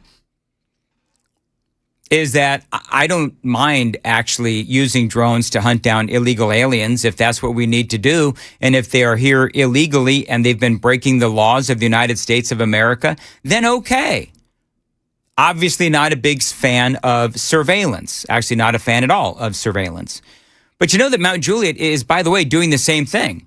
The drones as first responder program. So I think that is something that a lot of the counties in Middle Tennessee are launching. I think it's this week. Here's what the story says. Police said drones will be pre-positioned at launch sites across the city and deployed to calls for service or in known public safety events, not for random patrols. Drones can respond in about 86 seconds on average and provide live video to officers and firefighters and EMS personnel and incident commanders as well. According to Mount Juliet Police Department, the drones may be used in situations involving immediate threats to life or safety, including barricaded subjects, active or dangerous incidents, missing persons, crashes, disaster response, hazardous material calls, suspected explosive devices, and fleeing suspects. Because I think police officers would tell you that when you show up to a crime scene or a situation where it's a hostage negotiation, these kinds of things, you like to know when you arrive what you're dealing with, and a drone giving that intelligence, giving that information will help police as they arrive on the scene. Mount Juliet Police Chief Tyler Chandler says that the use of modern technology is helping to prevent crime, arrest criminals, and keep costs down. We would not be able to save that if we had high call for service volume, if we had higher crime rates, right?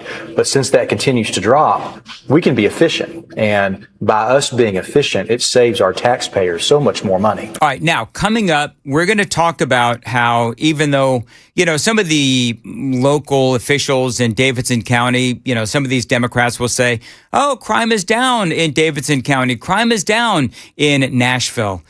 It depends on how you look at the numbers. These numbers, I don't care how you spin them, they're not good. Details straight ahead. It is 6:45. Time to check the roads on WTN.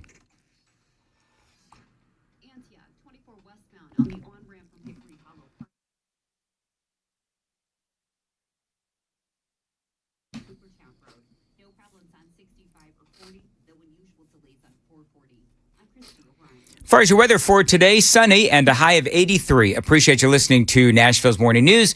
Super Talk 99.7 WTN. Dan Mandis here, and I'm going through the crime statistics between Mount Juliet and Nashville. Mount Juliet, of course, is seeing a really, really sharp decline in crime, and I believe that it is, and they're saying that it's because they're using all of the technology that is available and at their disposal, including LPRs and drones and anything else that they can.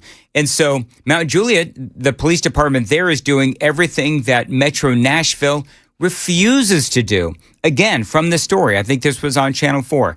The Mount Juliet Police Department focused on strategic tools to help them be more effective and lessen the possibility of residents becoming victims.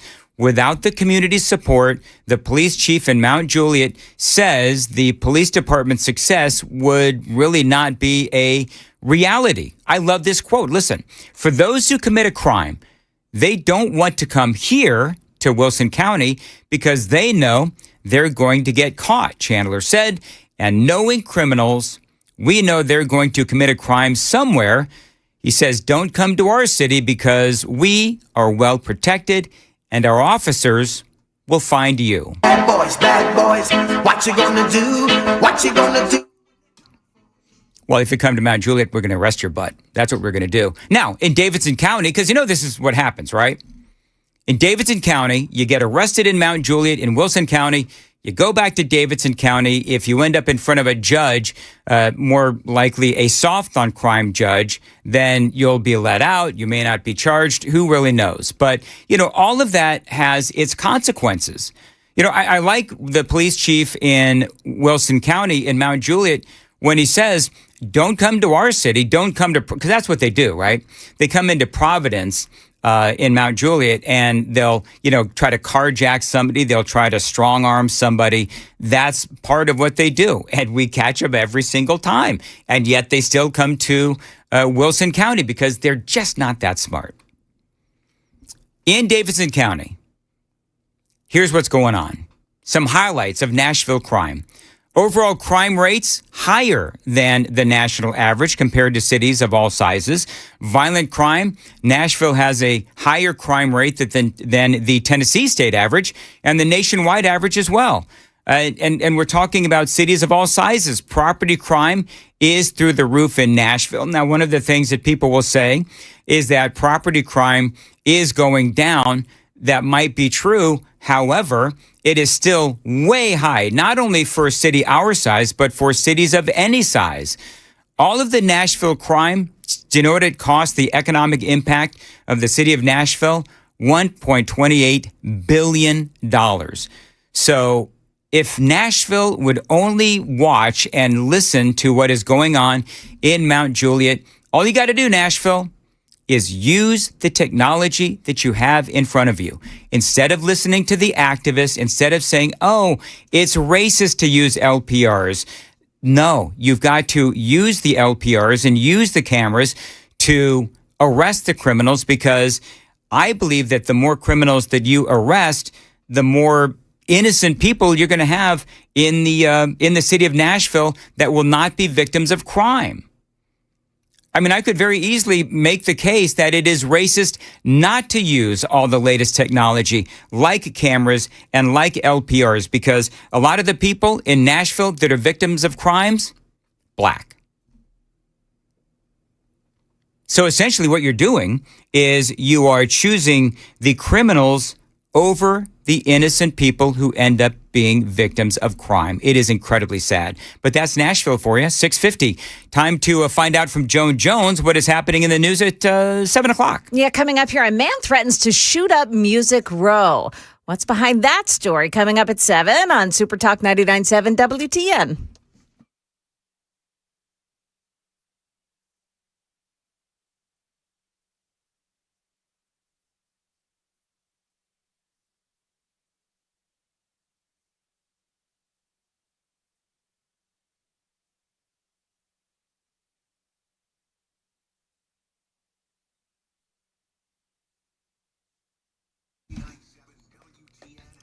$6:51, Dan Mandis here, and you know how many ways we can lose power. You've got ice storms, snow, tornadoes, but there's one surefire way to get your power back on. That is a backup generator from the Generator Supercenter.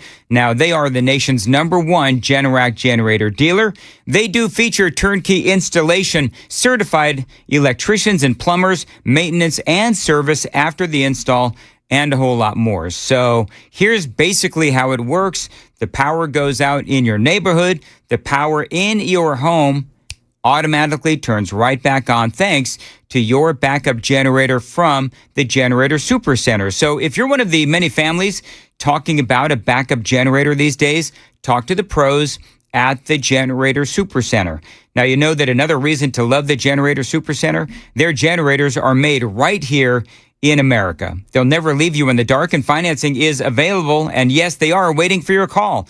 Tell them Dan Mandis told you to reach out, 615-879-1952, 615-879-1952. Find them online anytime, Generator Supercenter of Nashville.com, Generator Supercenter of Nashville.com.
This has been a subject that has been flooding.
.655 Super Talk 99.7 WTN. Good morning to your friends, and we got about 4 minutes here. I want to fit this in real quick.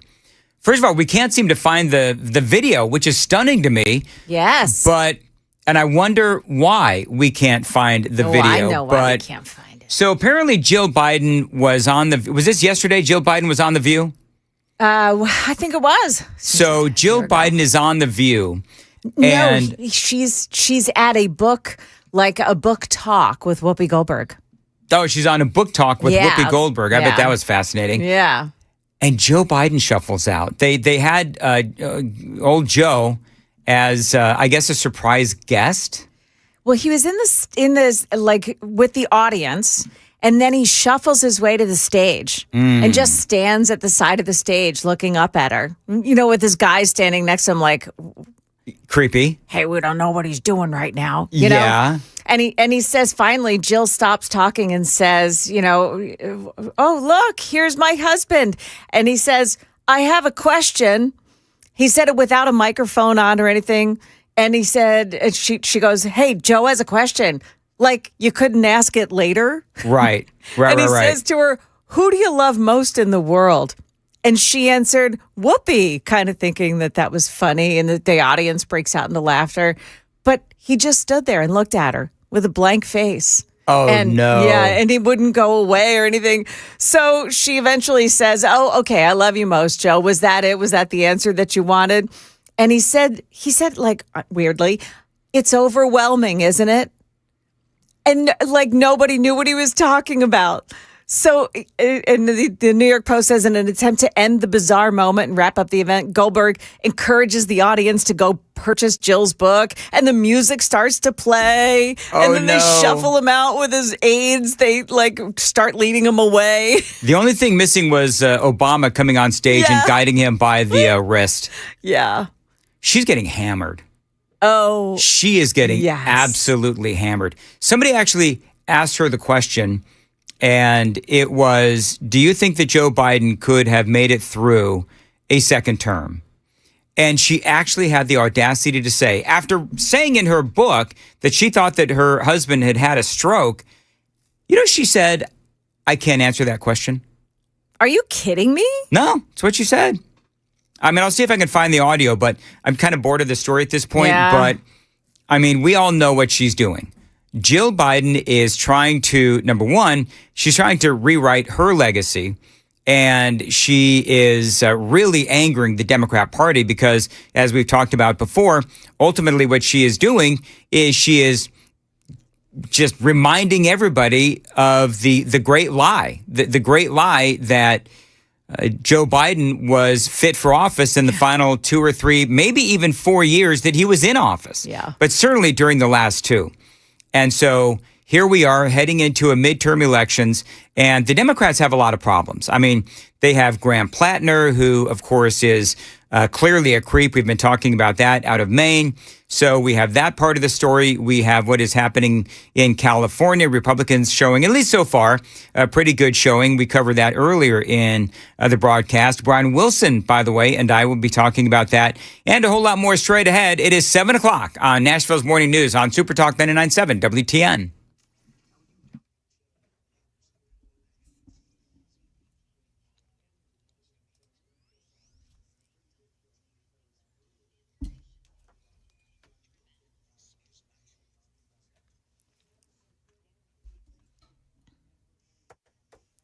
Good morning. It is 7 o'clock, and I'm Joan Jones with your top stories and news organizations. Project that Los Angeles Mayor Karen Bass will advance to a runoff. They're not projecting who her opponent would be, but with more than 50% of the votes counted, Spencer Pratt appears to be that opponent. Obviously, I was going to accept whatever God's plan was tonight. I was going to be happy if I wasn't moving forward because I would have known that God didn't want me to be the mayor. But now I feel very confident that I'm going to continue to work hard. Yeah, it's really not a sure thing because it takes days to count all the votes in California because of rules around mail-in ballots. In the state's governor's race, 61 candidates were on the ballot.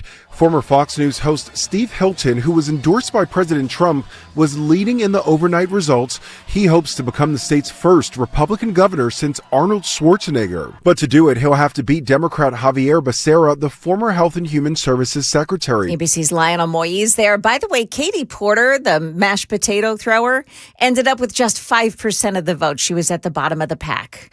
The winning streak is over. The first Trump-backed candidate to lose their primary is Congressman Randy Feenstra in Iowa. He was aiming to become governor.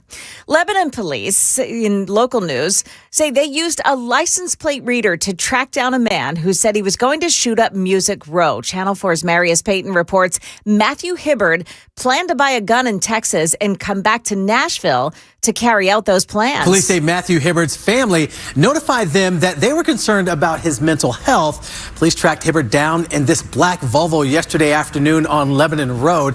Police say 23-year-old posted multiple videos on his Instagram account where he named several musicians that he was upset with. He's now charged with a threat of mass violence. And in Clarksville last night, police did locate a missing 3-year-old boy. He was in the attic of his home and heavily concealed, say police. This daycare worker tells Channel 4 that boy is in the foster care system. He is sweet. He is funny. He is compassionate. If you're ever feeling sad, he'll come up to you. What's wrong? Like, let me give you a hug. He's just really one of the sweetest kids.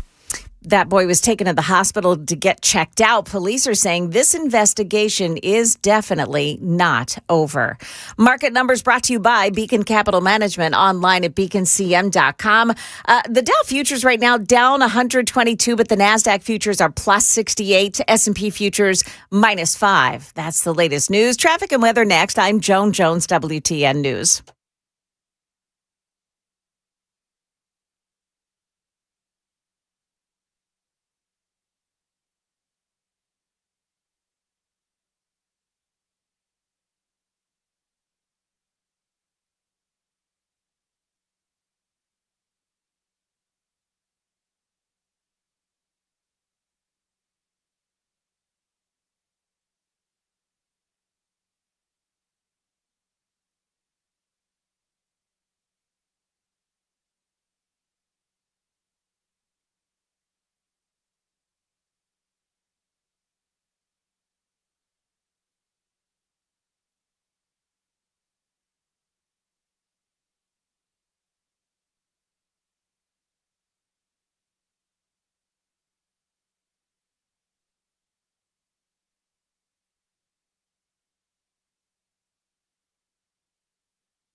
Yeah, they're still working on that accident in Antioch on 24 westbound on-ramp from Hickory Hollow Parkway.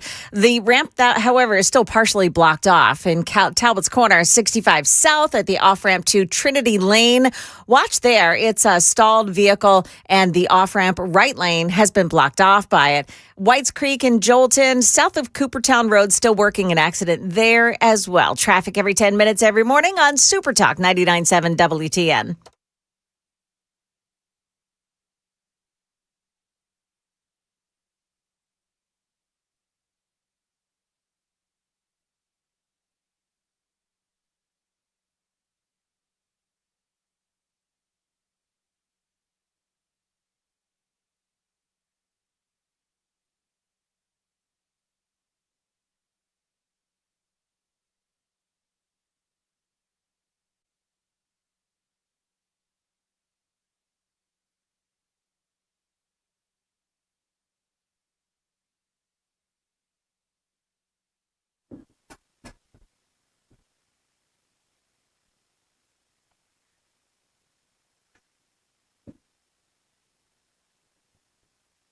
.706, Nashville's Morning News on Super Talk 99.7 WTN. Thank you for joining us for a Wednesday. That means it is time for Wednesdays with Wilson. Brian Wilson, how are you, buddy? I'm doing very well. You know, it was good to see you and the guys over at the Glock store this past weekend. And a ton of people came up to me and said that they really look forward to our little chats on Wednesday. Meant a lot. And I really appreciated people saying that. Very cool. And Cabana wife Wilson, man, she sold a lot of cookies. We sold so many cookies. We sold out, actually. It was quite the experience, and people were very kind. And I think the cookies went over pretty well. We're pretty excited about that. Well, they did. The highlight of my day, Brian, was actually having to tell my wife that I failed in my direct orders to buy some cookies from Cabana wife Wilson.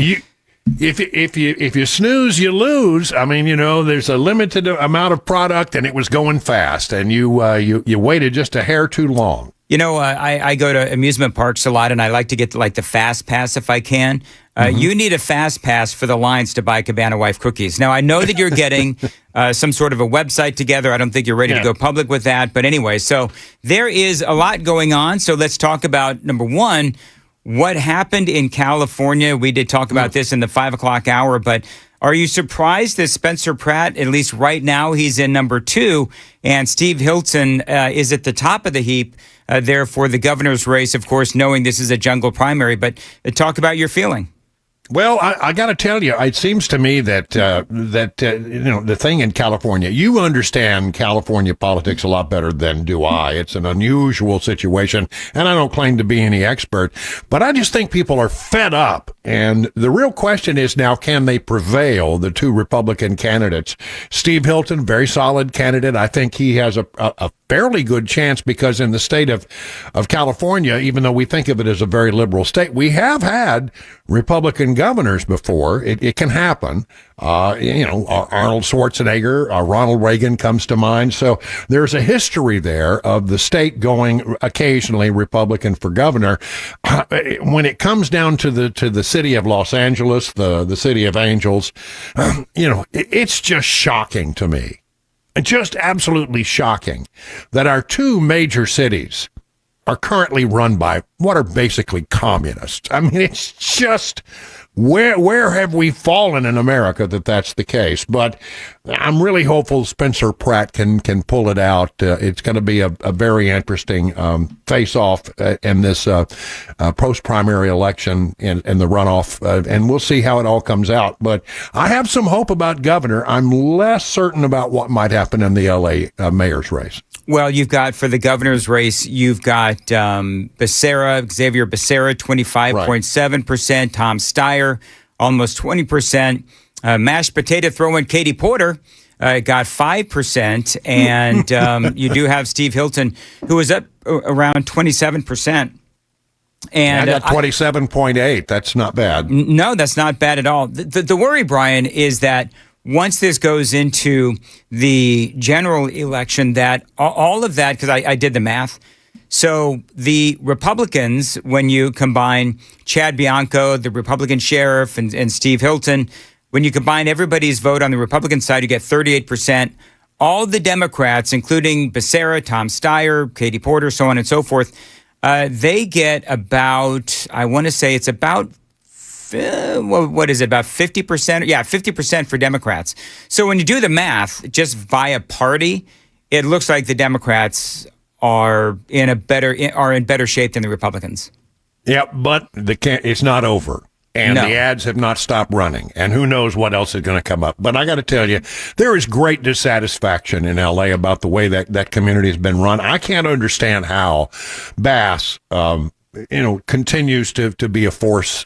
To me, she should be run out of town on a rail. It's Blue no matter who is, I think, could that be it, Brian? Blue no matter who? That's what people say, the Democrats, and it seems like that is the case in L.A., where they just don't care. They don't care how crap filled the streets are, about how many homeless people are in the streets of Los Angeles, how many needles are in the streets, or the homeless people they don't care. It's crazy. Yeah, you get the representation that you deserve. I think they deserve better than Karen Bass, but who knows whether they'll have the ability to overcome that. It's just, I'd like to say there's something fishy about this woman named Bass. Yes. Yeah. I believe, and here's the other thing, is that when you start talking about, and then we'll move on, but when you start talking about the mayor's race, you've got Bass in first place. Right now, you've got in third place, you've got the other Democrat. So I think basically what's going to happen is you are going to see a lot of the mail-in ballots that are going to come in, and Spencer Pratt will drop from second to third, and then you'll have Karen Bass and Nathia Rahman in the top two spots, and they'll go at it in the general election, because the top two vote getters, they are the ones, regardless of party, that ultimately end up in the general election. And I'm worried that there's going to be some hijinks and shenanigans regarding the mail-in ballots. Everybody knows what happens. What? Are some shenanigans in California politics? I know, right? Well, people have actually, something like that could happen. On Saturday at the Glock store, people asked me what I thought was going to happen in California. And bottom line for me is I don't believe, and I hope that I'm wrong, but I don't believe that the power brokers in California, the power brokers in Los Angeles will allow Steve Hinton to win, or Spencer Pratt. And I think that this is, and a lot of people are saying this truly is it's an indication as to whether or not Gavin Newsom has a fair chance at becoming president of the United States. If the Republicans have a good showing in California, that would mean that is really an indictment on Gavin Newsom, because Gavin Newsom, everybody knows, a train wreck as a governor. So if the Republicans do good in California, that is a bad mark against Gavin Newsom and his chances of running for president. Do you think there's a correlation between the two? Yeah, maybe. It's going to be interesting to see how it all plays out. I mean, I just don't have the same feel for California politics that I have on some other things. And the situation and the process there is so very different. It's very odd. But the bottom line is people, I think there are a fair number of people who are fed up. And my question is, how many of them actually got up and left the state? Right. And are no longer there. So I'm wondering about that. Do you know, Brian, why you don't have a good feel for California politics? Because it doesn't make any sense. It doesn't. Not to me, anyway. It defies all logic how you can have a city like California, a state like California, certainly a city like San Francisco, and have a woman at the top of the ticket, a Karen Bass, who helped lead California and Los Angeles to the ruin that it has, and have her be at the top of the votes for mayor again. It doesn't make any sense. It is 7:15. Real quick, we've got more with Brian Wilson. Time to check the roads on WTN.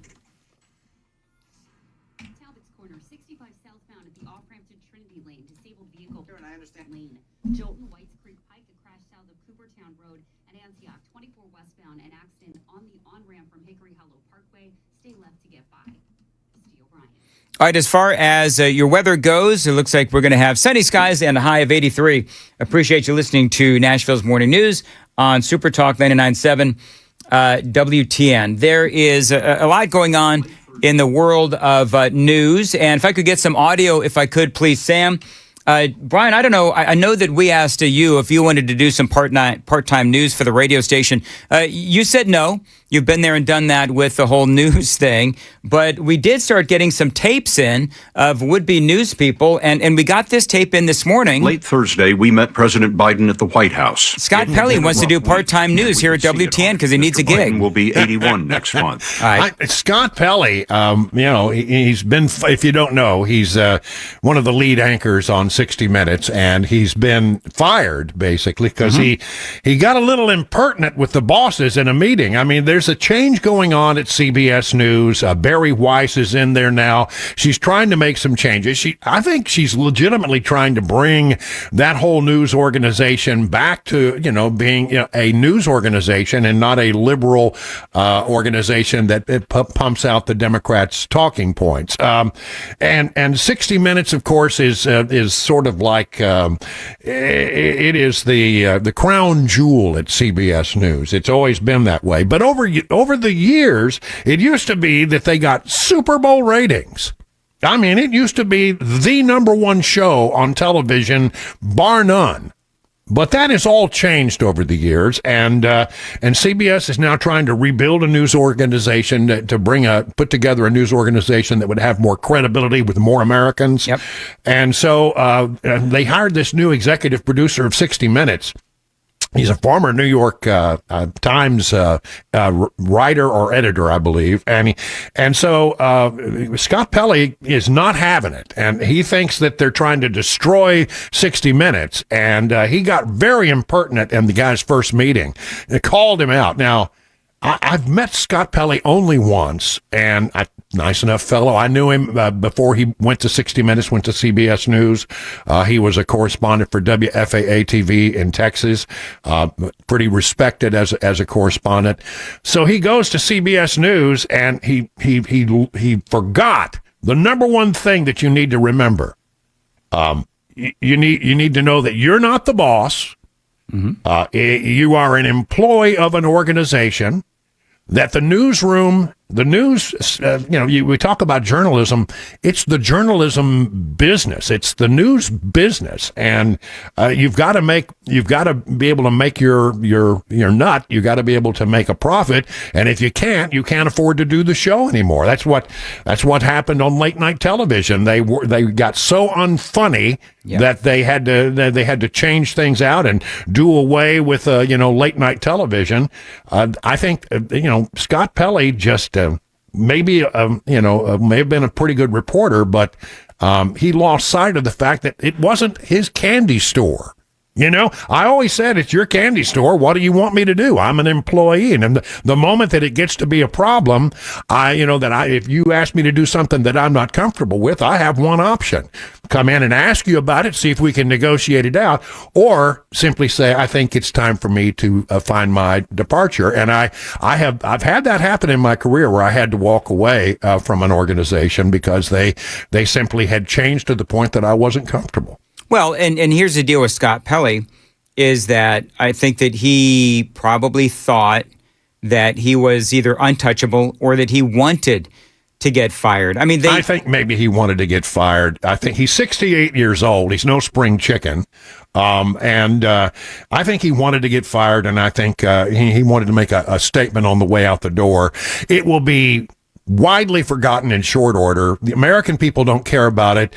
And Scott Pelley would do well to remember that it is not necessarily the individuals who work in a news organization that are the attraction. It's the platform. And I can give you 10 or 12 examples of people who had success on one platform, decided that they were going to leave, felt that they were the star, and they went on to do other things in other news organizations, and it just didn't work out. Not at all.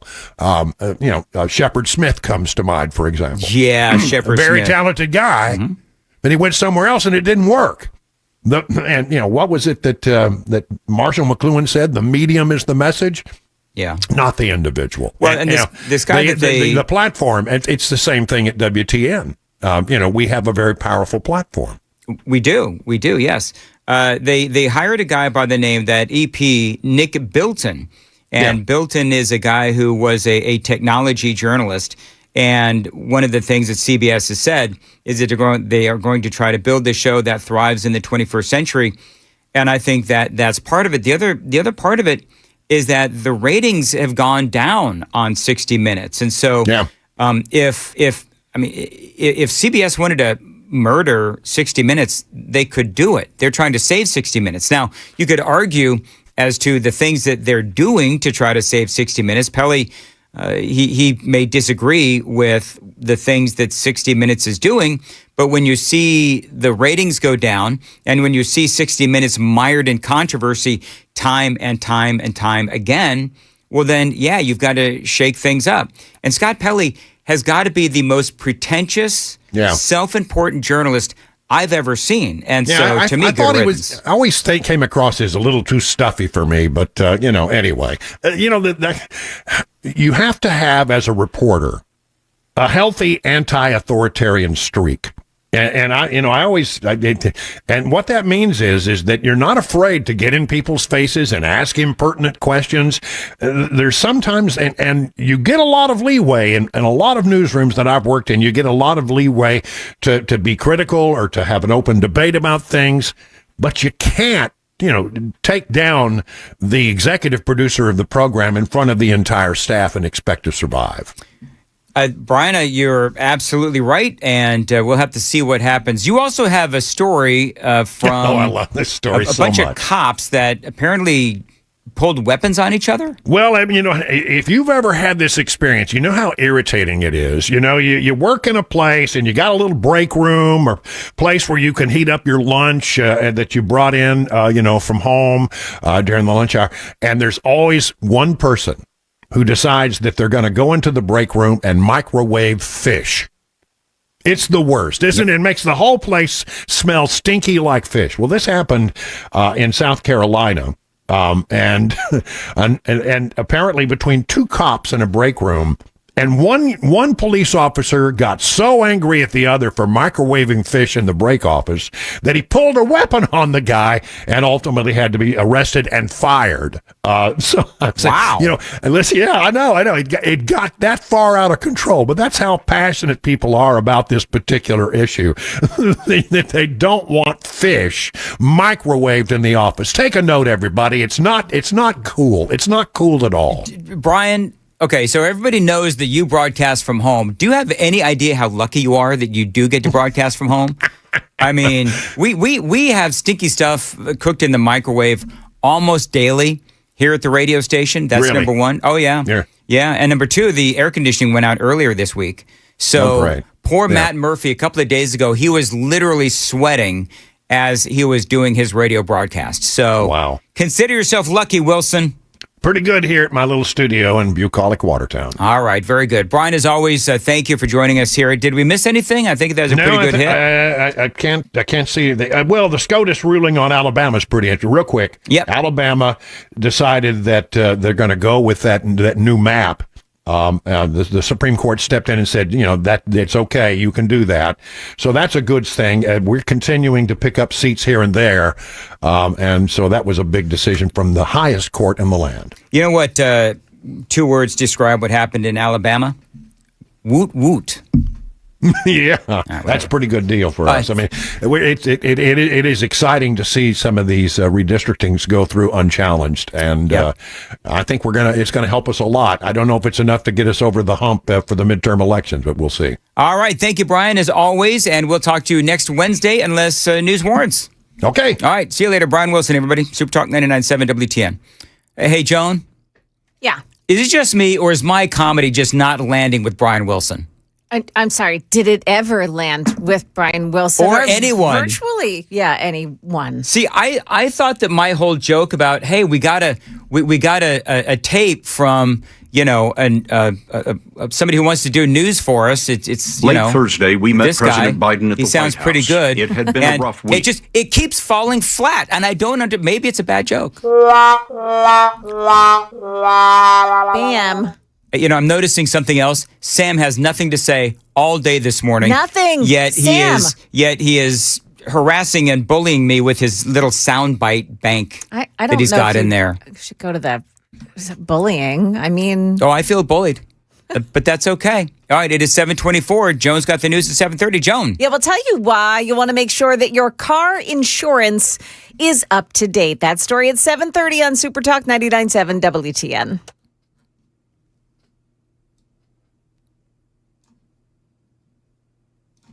Hey, it's Dan Mandis, and summertime is rapidly approaching, and you don't want to be sidelined with chronic back, neck, or knee pain. My friends at the Wellness Institute of Nashville, they can help you. They've always got the latest and greatest technology to help you heal. Right now is no exception. Have you heard about Medical Bay One? It's not a new TV drama. It is a brand new way to heal, courtesy of Dr. Kevin Mitchell and the Wellness Institute of Nashville. Now, Dr. Mitchell designed this himself. Medical Bay One, he has found that our cells underneath our skin respond to photons of light, and Medical Bay One can help you heal. He calls it a futuristic healing machine that massages your body while doing full body lasers using red light, including near infrared. Now, it also adds stem cell stimulations for tissue regeneration and uses photons of wavelengths for ultimate healing. That's a long way to say it's going to help you feel better fast. It is an amazing experience where basically you're sitting in an Artemis-type medical bay and it's going to light your cells for a photon healing. Call my friends at the Wellness Institute of Nashville. Now, you mentioned my name, you get access to Medical Bay One. You get $33 off each and every visit. That is the Epic Spinal Special, courtesy of the Wellness Institute of Nashville, 615-246-5009, painisbad.com.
Good morning, 7:30. I'm Joan Jones with your top stories. Got an update from the Middle East now. Iran launching missiles overnight into Kuwait and Bahrain, closing the Kuwaiti airport.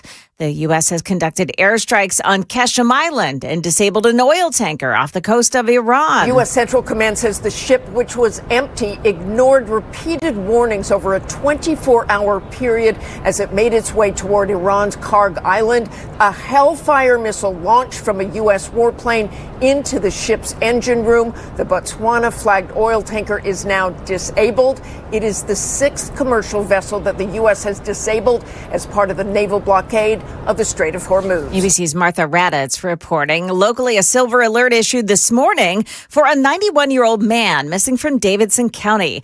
Quang Pham was last seen around 5:30 last night at a home on Haskell Drive. He was wearing a gray sweater, black pants, and beige shoes.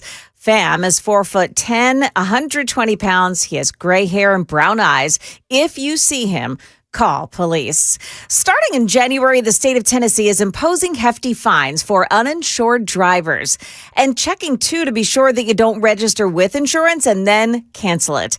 News 2's Tori Gessner says there are some more changes coming, too. Starting next January, drivers will also have to prove they're in the U.S. legally to register their car. And just because you can get here illegally does not mean that you're entitled to be here. The legislation created with the help of the Trump administration, but Democrats call it discriminatory, arguing it unfairly targets immigrant communities. The state says to prove your legal status when registering your vehicle, you can bring a real ID compliant license, a Tennessee driver's license, or photo ID. That is the latest news. We've got your traffic and weather next. I'm Joan Jones, WTN News. Thank you, Joan. 732 Super Talk 99.7. Kick off the summer stress-free and sell your home with the guaranteed offer from Mark Spain Real Estate.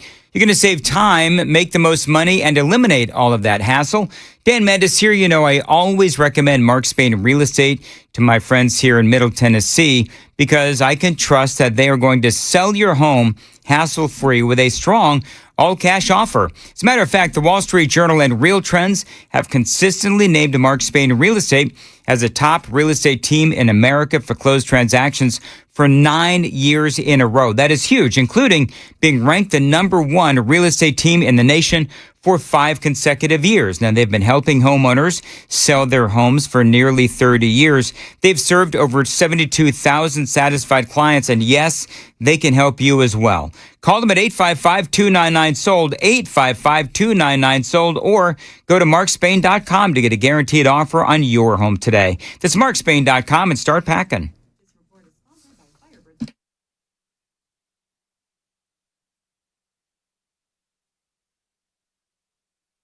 Two for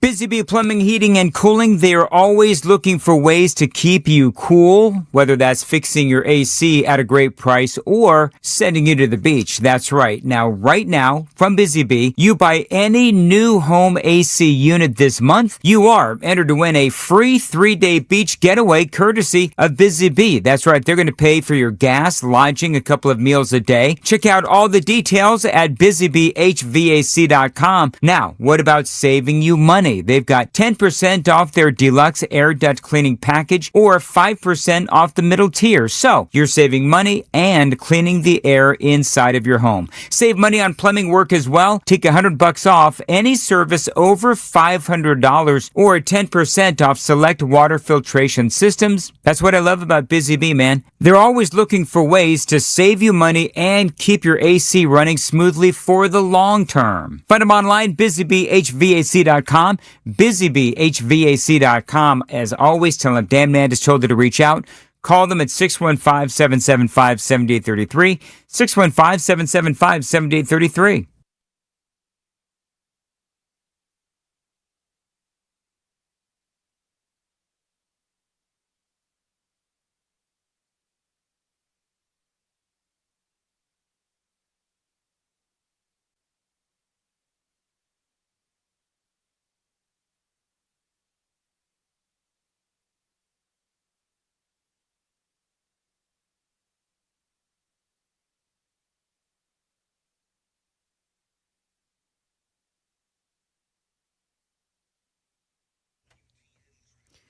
Pretty slow this morning on 24 westbound, all the usual spots. Same thing for 40 heading in from the Hermitage area. And if you're traveling 65 and 24 from the north, they're very slow as you approach that merge this morning. Got a 65 southbound in Talbot's Corner. That's a stalled vehicle at the off-ramp to Trinity Lane, and the right lane is blocked off by it. Lebanon, Highway 109 northbound, north of Cherokee Boat Dock Road. Watch there for a crash as well. Traffic every 10 minutes every morning on Super Talk 99.7 WTN.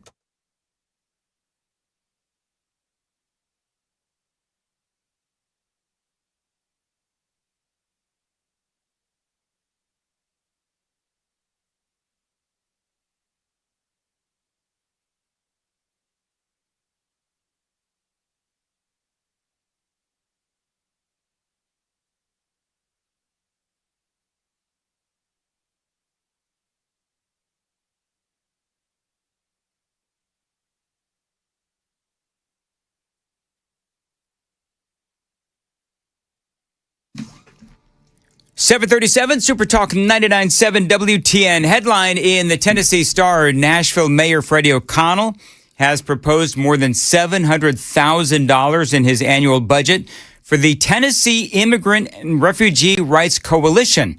They are, you've heard of them before on this show, a pro-illegal alien nonprofit. So I want you to think about the challenges of Nashvillians as property taxes are going through the roof. But this is what the mayor wants to spend $735,000 on.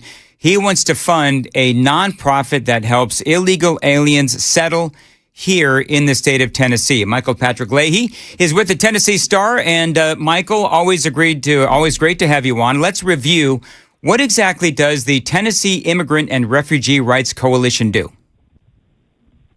Well, Dan, great to be with you. Thanks so much for this opportunity. Well, Nashville Mayor Fidel Freddie Antoinette is at it again. Yes.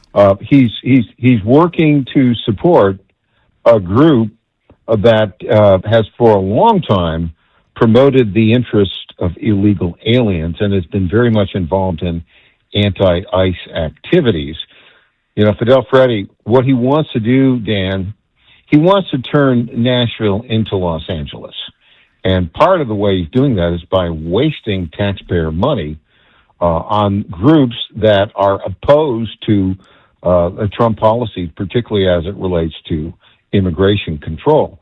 You know, they're saying this is part of the city spending on recreational, cultural conservation and community support. Yeah. Here's his quote. Here's what he told the Tennessean, quote, "A slice of Nashville represented by the Tennessee Immigrant and Refugee Rights Coalition," quote, "is very concerned about changes in federal immigration policy."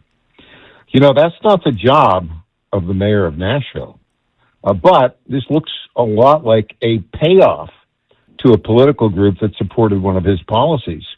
Their PAC, the Tennessee Immigrant and Refugee Rights Coalition PAC, donated more than $34,000 to support his transportation referendum back in November 2024. Well, and they've also given, $30,000 to the Belonging Fund, which supports illegal immigration in Nashville as well. I mean, the mayor has a long history, actually, with this organization. So it just feels actually a little insidious and a little slimy. Yeah, it is. I mean, it's all consistent with the general policy of the Democrat Party to take taxpayer funds and give it to their political allies to promote a far left-wing agenda. I mean, we've seen it all over the country. But here in Nashville, I mean, basically, what does Fidel Freddie Antoinette want to do? He wants to raise the property taxes on long-standing locally owned businesses, kind of force them out. But what he wants to bring in is more illegal aliens. He wants to support them. And this evidence is right in the budget. Now, the Metro Council is going to vote on this on June 17th. And as you know, there are 40 members of the Metro Council. About 35 of them are left-wing lunatics. They're going to support it. And they're insane. Misuse. It's a misuse of taxpayer money, yet again, by Fidel, Freddie, Antoinette, and his left-wing allies. Well, and I guess the question is, I mean, I said it in my intro, and you just said it as well. We've got all of these businesses in the city of Nashville, long-standing small businesses who are getting absolutely screwed by the property taxes. And not to belabor the point, but this is, you say, taxpayer dollars. And this is something that for either the business owners, people who live in the city of Nashville as well, it's just, I mean, saying that it's not fair really doesn't even personify how infuriating it must be to somebody in Nashville who has seen their property taxes at least triple over the past several years as they keep raising the property taxes. By the way, this is the same organization that got $3 million from the Biden administration, the same Biden administration, as you have been reporting at the Tennessee Star, that told state troopers to let Kilmar Abrego Garcia go after they pulled him over while he was literally in the act of human trafficking. So when you talk about Freddie O'Connell wanting Nashville to become Los Angeles, well, we all know what's been happening in Los Angeles. Yeah, exactly. And I think right now, if you look at the future of the city, there is a movement, a sort of a Spencer Pratt type movement here in Nashville that's developing, where they're trying to get some common sense members of the city council. I think there's going to be a common sense mayoral candidate as well. I think we'll get our own Spencer Pratt here to run for mayor in Nashville in 2027. And, you know, Spencer Pratt's going to make the runoff, it looks like, in Los Angeles. Been covering it. I think he's going to, well, you're a California native. I mean, I think California is just gone to the dogs. And Nashville's on the way.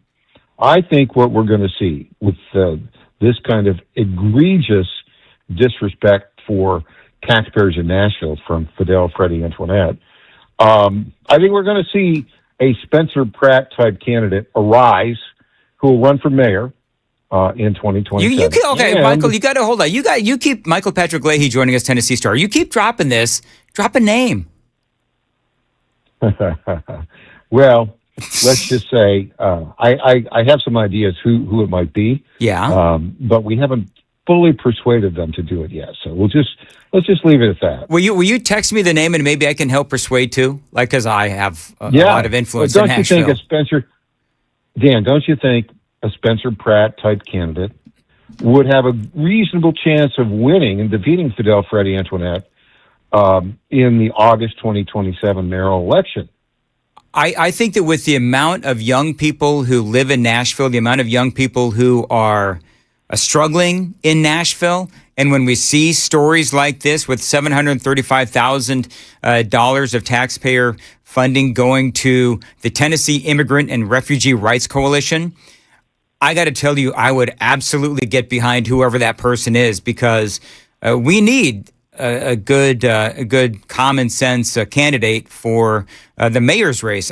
You keep dropping this, and I want to know who it is. So will you tell me later on, and maybe again I can help. Let me add one thing. Yeah, there's a group that the folks at the Pamphleteer, and I said news outlet here in Metro Nashville, who broke a lot of this news. They're working with some other folks to put together a common sense slate to run for Metro Council in 2027. And I think they're going to have some success because, Metro Council, 40 members right now, I think it's very likely that the Tennessee Supreme Court will confirm that the state law reducing the number in the Metro Council from 40 to 20, I think they're going to confirm that. So I think in the 2027 election, you're going to be looking at locally here in August of 2027, you're going to be looking at a mayoral race that will be hotly contested, and every single one of the 20 Metro Council races will be hotly contested. And I think that this group that the folks at the Pamphleteer have been involved with has a very good chance of, wait for it, getting a majority of this new council to be common sense people and not left-wing lunatics.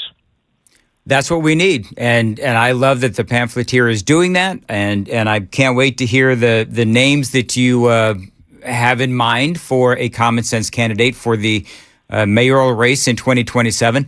You know, one of the things that we have going for us here in Nashville and in Tennessee is that at the very least we do have the exact opposite of Metro City Council with the state legislature. A lot of conservatives there. We also have a Republican governor as well. We also love that Jonathan Skrmetti saved us because, remember, this is the same organization, the one we originally started talking about, Michael Patrick Leahy, where they wanted to partner with Joe Biden to bring in thousands of illegal aliens to the state of Tennessee from a Louisiana detention facility. Jonathan Skrmetti stopped that in their tracks. But this is the kind of stuff that Freddie O'Connell wants to do. We're very lucky that, you know, at the very least, we are surrounded by Republicans and conservatives in the state of Tennessee. At least that. Not like California is just, you know, nuts up and down the aisle.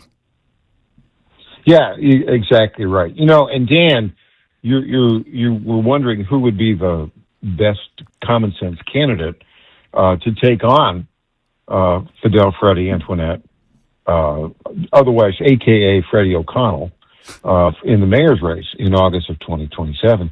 It's just too bad, Dan, that you are not a resident of Metro Nashville. Just too bad, because you would be right at the front of the list. Sure.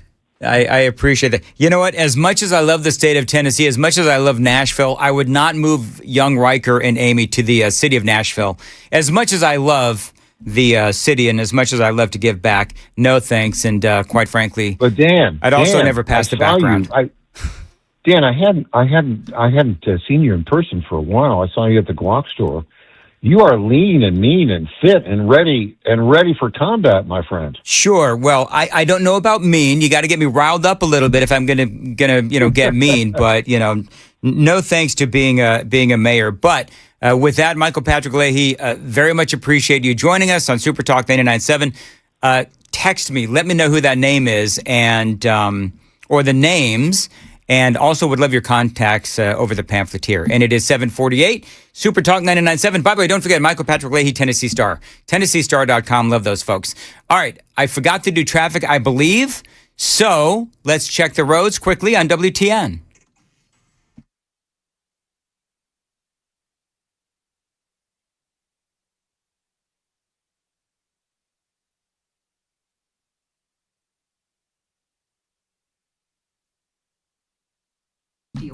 Sunny today, and a high of 83. Appreciate you listening to Super Talk 99.7. Joni, think I'd win a mayor's race? I think you could do Nashville? It, Dan. We'll all stand behind you. All two of you? Yeah. Pom-poms in hand. Sure. Rah, go, Dan. No, that's okay. It's kind of funny. Can you imagine me telling Amy, hey, Amy, I want to go and I want to be the mayor of Nashville. And see, and because of that, we have to move to the city of Nashville.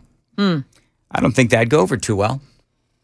Probably Although not. I think that she'd like the hours better. Because the morning show hours are we terrible. We didn't tell you that you still have to be on the air while you're mayoring. Did we? Mayoring? No. No? That's okay. Let's see here. Oh, but you know what? I would like to know what... Michael Patrick Leahy, he was deliberately being sort of, vague, right? It's like he knows the name, but he's not going to tell me what the name is. Did you catch that with Leahy? No. Oh, yeah. He's like, I know the name, and I'm not going to tell you.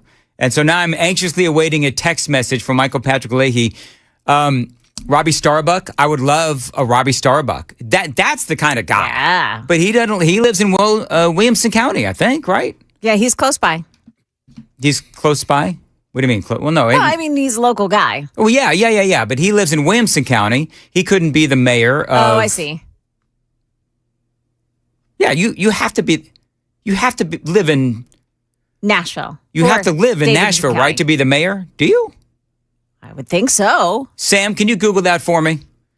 If you have to be. Well, because if you're in Congress, you don't necessarily have to live in the district if you're a congressman. But I don't know what the rule is for being the mayor. So maybe listen, I like Ralph Bristol. Maybe Ralph Bristol gives it another shot. Who was it that beat Ralph in the primary? Oh, doggone it, I can't remember her name. Carol Swain. Oh, there you go. Carol Swain. Yeah. Also but here's the deal. Both of those were common sense. But you need somebody, and I'm not saying anything negative about those two, but you need somebody young and pissed off. Yeah. You need somebody young and pissed off, like a Spencer Pratt. Now, we don't want to burn anybody's house down. Right. So we don't want somebody to be that pissed off. But yeah, Mayor and vice mayor shall be residents of Davidson County for at least 3 continuous years preceding his/her election. Okay. All right. So it's got to be somebody that lives in, where does John Rich live? See, that was my thought too. Mm-hmm. Where does John Rich live? 99% sure he lives in Cheatham County. Cheatham? Cheatham or Williamson. And it's got to be 3 years, so somebody can't get an apartment in Donaldson or something. No, all right. He resides in a famous 17,000 square foot estate near the Green Hills neighborhood. Yeah, Kid Rock would do. What about Kid Rock? Okay, can we be honest? Kid Rock or John Rich don't want to be the mayor of Nashville. Would they? I don't know. Last time I sent John Rich a text at 5:00 in the morning asking if he wanted to come on, he didn't respond. So I don't think I might be on the do not respond text list for John Rich at this point. That's a might. I love John Rich, by the way. Might. So I would give it another shot. Really? Yeah. Because it's not me. Yeah. Hold on. Oh, Wally's Bean Machine. Wally for mayor. I would absolutely vote for Wally. Wally, do you live in Do you live in Nashville? I don't even know. How about that? Okay. Anyway, we'll have to see what happens. It is 7:53. Pamela Furr for mayor. No, Pamela lives now in Williamson County, I think. She lives, I think so. Yep, Pamela lives in Williamson County, so she would have to move back. Pamela just escaped from Davidson County. There's no way she's coming back to be mayor. I think I think Pamela Furr would do really well, as a matter of fact. So let's see here. People are saying Mark Green. No, he's not. He didn't live in. He didn't live in Nashville. All right, we got to go. 7:53. Nashville's morning news on Super Talk 99.7. And Joan's got the news coming up at 8 o'clock, Joan. Yeah, local nurse practitioner is facing some serious prison time. We'll tell you what she did and what she was convicted of at 8 o'clock on Super Talk 99.7 WTN. Hey, it's Dan Mandis, and summertime is rapidly approaching, and you don't want to be sidelined with chronic back, neck, or knee pain. My friends at the Wellness Institute of Nashville, they can help you. They've always got the latest and greatest technology to help you heal. Right now is no exception. Have you heard about Medical Bay One? It's not a new TV drama. It is a brand new way to heal, courtesy of Dr. Kevin Mitchell and the Wellness Institute of Nashville. Now, Dr. Mitchell designed this himself. Medical Bay One, he has found that our cells underneath our skin respond to photons of light, and Medical Bay One can help you heal. He calls it a futuristic healing machine that massages your body while doing full body lasers using red light, including near infrared. Now, it also adds stem cell stimulations for tissue regeneration and uses photons of wavelengths for ultimate healing. That's a long way to say it's going to help you feel better fast. It is an amazing experience where basically you're sitting in an Artemis-type medical bay and it's going to light your cells for a photon healing. Call my friends at the Wellness Institute of Nashville. Now, you mentioned my name, you get access to Medical Bay One. You get $33 off each and every visit. That is the Epic Spinal Special, courtesy of the Wellness Institute of Nashville, 615-246-5009, painisbad.com.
7:58.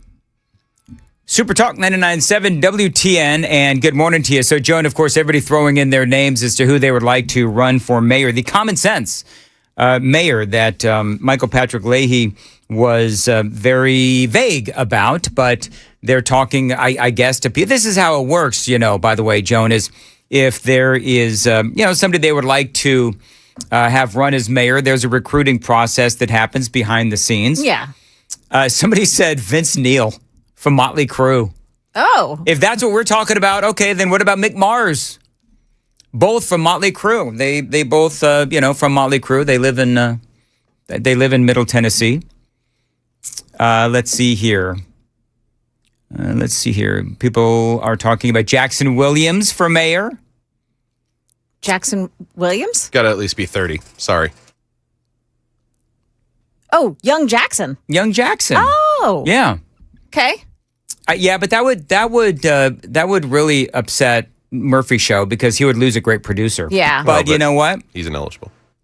What? He's ineligible. Got to be 30. Yeah, He's no, not I heard 30 that. yet, yeah. How old is he? 25. Oh. All right. Former Mayor Megan Barry. Yeah, I don't think so. Let's see here. Doesn't she still have political aspirations? What is she running for again? Anything that has a security guard. Oh. Do you think that as a requirement, they should say, you're not, Megan Barry, you're not allowed to have a male security guard? Like maybe that would be part of the, I'm Megan Barry. My promise to you, no male security guards. Anyway. Do we really think that would stop her? Well, the husband didn't stop her. Anyway, it is 8 o'clock on Super Talk 99.7 WTN.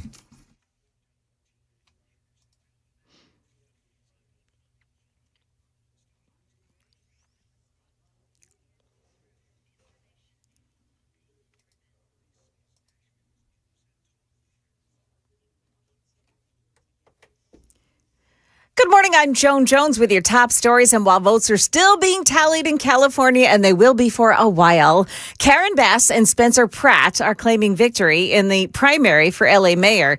And Steve Hilton leads the field for the race for governor.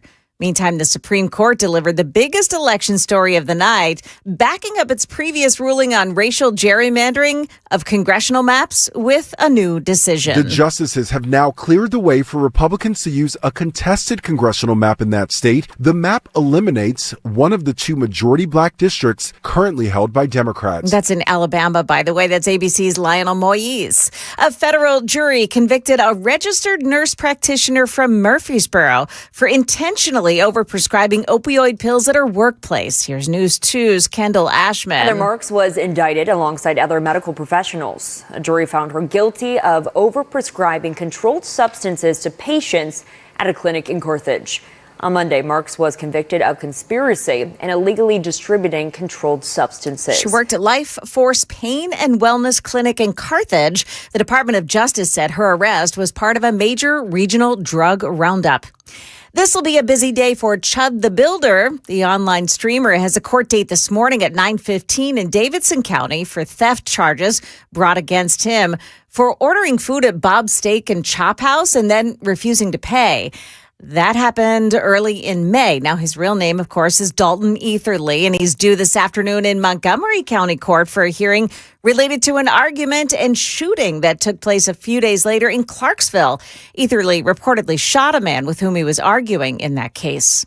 Like a bad penny, this guy just keeps showing up. Former Republican Congressman George Santos facing new federal investigation now, 7 months after President Trump commuted his sentence. Back in February, Santos released this video. I'm going to be there for the State of the Union in the gallery, guys. At the time, Kalshi was taking bets on who would attend President Trump's State of the Union speech. Sources say Santos placed wagers tied to his own attendance, but during the address, he posted, "Watching State of the Union from an airport TV was not part of the plan."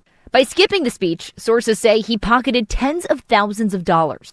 Yeah, that is ABC's Sophie Flay reporting. Market numbers brought to you by Beacon Capital Management online at beaconcm.com. We're looking at a down futures market. The Dow futures minus 203. The NASDAQ futures, however, are plus 15. S&P futures down 14 points. That's the latest news, traffic, and weather. Next, I'm Joan Jones, WTN News.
Okay, so it's an accident, pretty serious too, on Highway 109 northbound in Lebanon this morning. It's north of Cherokee Boat Dock Road. Another one, 24 East and the East Bank area, right at Shelby Avenue. You've got an accident on 65 South at River Gate. It's past Vietnam Veterans Boulevard. Another one on 65 South at the off-ramp to Trinity Lane. That one is a stalled out vehicle and the right lane is blocked off. And then 65 South as well in the West Loop area, right at I-40 West. There is an accident scene there as well. Traffic every 10 minutes every morning on Super Talk 99.7 WTN.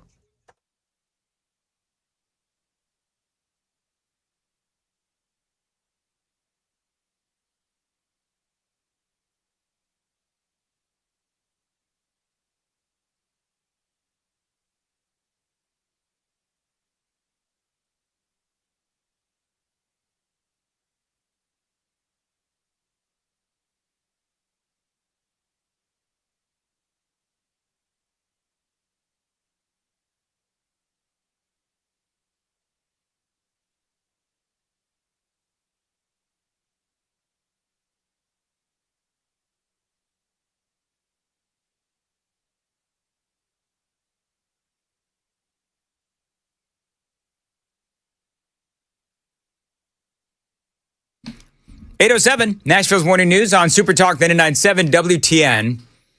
So I love this, Joan. So just kind of weaving in and out of the show today, we've been talking about the death of journalism and some of these other things.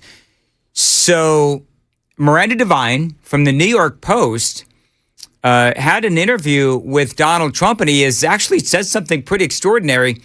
Meantime, CNN, you know who CNN has on right now as their big interview of the day? No. Mike Pence. Seriously. Sam, you got the wah wah. He's been out there. He's been on Fox a lot. He's been everywhere. What is he doing? And gee, what is Mike Pence going to say? Anything against President Trump. Exactly. Doesn't matter what it is. I used to really like the guy. I used to really, really like the guy. Well, I mean, obviously, these days, Mike Pence has a lot of issues, and trying to stay relevant is clearly one of them. Anyway, so Miranda Devine, she does Pod Force One. She's also a journalist for the New York Post. So these audio bites and videos, I got video here, Sam. I have not heard this, so we're going to go ahead and do officially Fun with Audio. I don't know. I've not heard these yet. I'm going to assume that Miranda Devine and Donald Trump don't curse. But with Donald Trump, you never know. So we're going to play Fun with Audio. Have not heard these. We're just going to roll it. And this is Donald Trump and Miranda Devine. Apparently, the president in this clip, Joan, says that he wants to go meet the Ayatollah. He wants to meet Stumpy. Yes. So who's making the decisions? Well, they say he is giving approval because that's the way it has been for a long, long time. His father and then him. I guess it's a succession. But we seem to be getting along quite well. Would you like to meet him or meet any of the Iranians in person? I've never thought of it, actually. It's a very good question. I'll think of it. Yeah, I'd like to meet him. I like to meet everybody. I'd like to meet him. We probably will meet at some point, depending on how it all works out. He'll be the one with no face. Yeah. See, I think he's doing that. I think that's a troll. He'll be the one.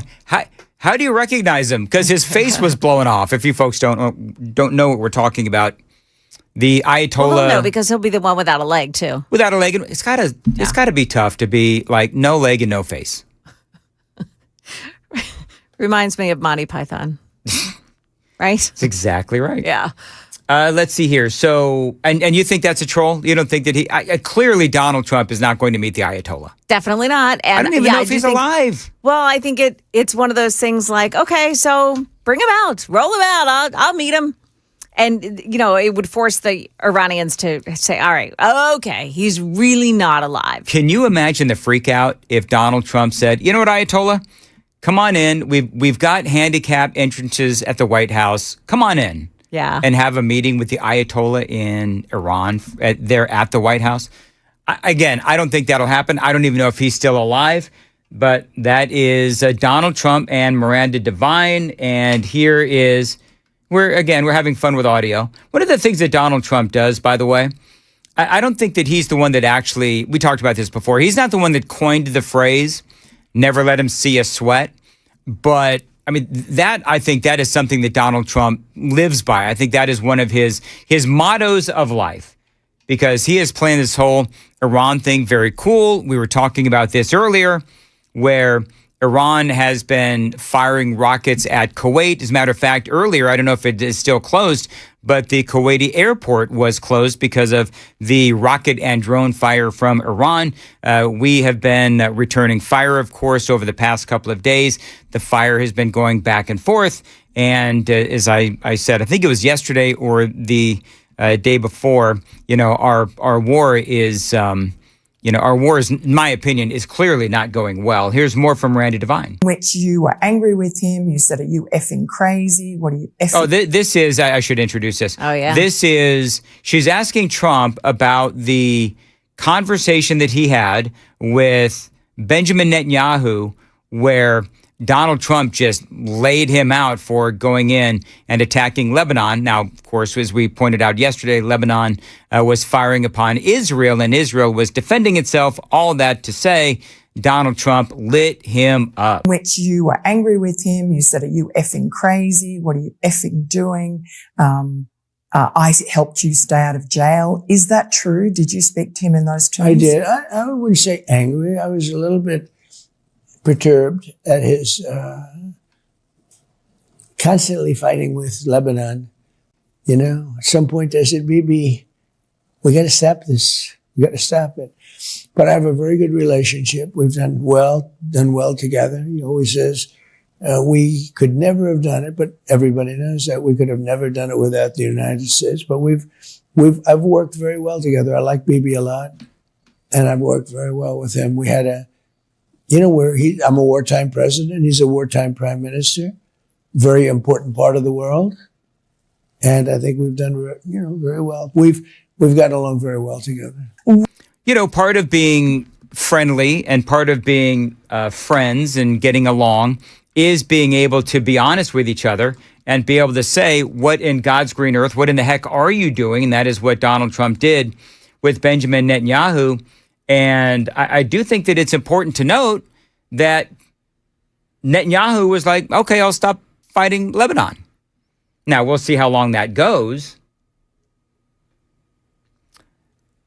because I think that Netanyahu is itching for a fight. And you folks know that. I'm not saying that I don't like Benjamin Netanyahu. I do.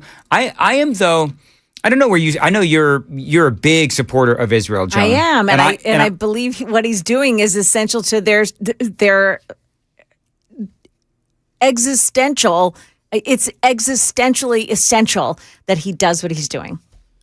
They're going to try to kill Israel in until the enemy is gone. They're going to try to kill Israel. Well, they say that Israel has no right to exist. Yes. I mean, everybody knows that. So, and they don't make any. I mean, it's not like they're hiding it. They say it all the time. Right. So why don't we take them seriously? One of the other things, just real quick, is, as we talked about this yesterday, Lebanon has been going after Israel. This is how I believe the whole thing plays out.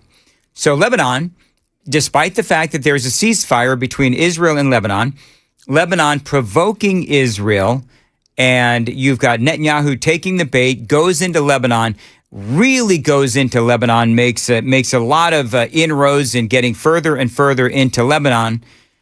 And then Iran decides, okay, well then Israel is breaking the ceasefire, so what we're going to do is we're going to pull out. I believe that Iran told Hezbollah to attack Israel so that Israel would go into Lebanon going after Hezbollah. That would give Iran the excuse to pull out. And I think that Iran is trying to get more time. I think that's what Iran is trying to do, is get more time. And I think that that is all part of Iran's strategy, is just to try to do whatever they can to wait this out. But Iran's economy is dying on the vine. So by the way, I want to know from you, Joan, do you believe that one can be, I think this is an interesting conversation, can one be a supporter of Israel and not be supportive of Benjamin Netanyahu? There are a lot of people that claim that. A lot of people, especially, in the people that I have known from New Jersey and from Washington, D.C. That are Jewish claim that they love Israel and they just hate Benjamin Netanyahu. Yeah. I mean, they really seriously hate him. But what they want is for somebody who's a leftist to run Israel. Well, they want to see gay pride and, all kinds of the drag queens and all that. They want all of that to exist in the Holy Land. Right. And, that's just the leftist dream. Well, that's not going to work. If you are, and then I gotta do traffic real quick, but if you are constantly under attack, like Israel is, you do need a strong leader, but there are people that have some, I think probably legit concerns about Benjamin Netanyahu. But at the same time, this is a guy who has, in my opinion, he's kept Israel safe. He's a strong leader, but that being said, there's a lot going on inside Israel that we don't know. He does have a lot of criticism inside of Israel. Got a lot more straight ahead. 8:16, time to check the roads on WTN. East Bank, 24 eastbound at Shelby Avenue. We've got an accident. Rivergate, 65 southbound, crash past Vietnam Veterans Boulevard. Talbot's Corner, 65 southbound on the off-ramp to Trinity Lane. Disabled vehicle blocks the right lane. And the West Loop, 65 southbound, an accident at 40 West. I'm Christy O'Brien. Sunny today, high of 83. Appreciate you listening to Nashville's Morning News. So, when we talk about Benjamin Netanyahu, when we talk about what is going on in Israel, one of the biggest complaints, and we've got Miranda Devine who's going to ask President Trump about this notion that Benjamin Netanyahu has been manipulating Donald Trump throughout this whole war and manipulated Donald Trump to get into this war in the first place. This is what the president said. Just words, that's all they do. That's all they're good for is words. Like, I heard that the other day for the first time. I said, he tricked me. I mean, I'm the one that started it because, again, I don't want to bore anybody, but I started because we can't let them have a nuclear weapon. Now, that pertains to Israel because they probably would have been the first one to get hit. There would be no Israel. Tell you what, if there wasn't me, there would be no Israel. Just all right, so that's what Donald Trump says, and he sounds like part of what he's saying is that he has helped over the past 8 years, of course, the first administration, now the first couple of years in the current administration. The president has been incredibly pro-Israel. And by the way, he does obviously remain pro-Israel. He does obviously remain pro-Benjamin Netanyahu as well. And I think that's the whole point that he was trying to make is you can get frustrated with your friends. You can get frustrated with your business partners. You can get frustrated with the people that you work with and foreign leaders, of course, as well. And you've got to have frank conversations. Obama, just so we're clear, Obama was known for his temper. I mean, Obama, you would hear stories about Obama just lighting people up, not only within his administration, but also across the country and other leaders that he didn't agree with. And so, we've seen a weak leader. The United States and the world saw a weak leader in Joe Biden. Clearly, everybody knows that Joe Biden was weak. And what did that get us? What did a weak leader of the United States get the world with Joe Biden? Well, obviously, we all know the failed pullout of Afghanistan. Russia felt free and clear to go into Ukraine. We had gas prices and inflation way, way, way high. Crime was through the roof, and we had wide open borders and the gaslighting of the American people. So, for me, we have seen what a weak leader is like. I'm perfectly fine with the president of the United States using a few F-bombs on world leaders, other world leaders, including, by the way, Benjamin Netanyahu. I have no problem with that whatsoever because I know that Donald Trump's first priority is always going to be America. I know that Donald Trump's first priority is always going to be the American people. Could you say that? Can I ask this question? Can you say that about Joe Biden? Can you say that for Joe Biden, his first priority was the American people? Hell flippin' no. His first priority was letting in as many illegal aliens into this country as possible. Clearly, the American people were not first on the list for Joe Biden. I mean, that was epically clear. And you don't gaslight, you don't lie to the people that you are defending, that you are honoring, that you are supposed to be protecting. But that is what Joe Biden did. He lied to the American people, and his entire administration did that. And so, no, I cannot for the life of me even pretend to say that Joe Biden's priority was the American people. I can say that without a doubt. I can say that with Donald Trump. Now, you can disagree with some of his policies. You could disagree with how well thought out or not thought out this battle with Iran was in the first place. You can argue with all of that. But the one thing that you cannot argue about, in my opinion, is that Donald Trump's priority is the American people, because clearly it is. Disagree with policy points, but I believe that his heart is absolutely in the right place. 822 on Super Talk 99.7. Joan's got the news coming up at 8:30. Joan. Yeah, coming up here, looks like the labor market is pretty stable. We'll report here on a report that was just out just a couple of moments ago. We've got that for you coming up at 8:30 on Super Talk 99.7 WTN.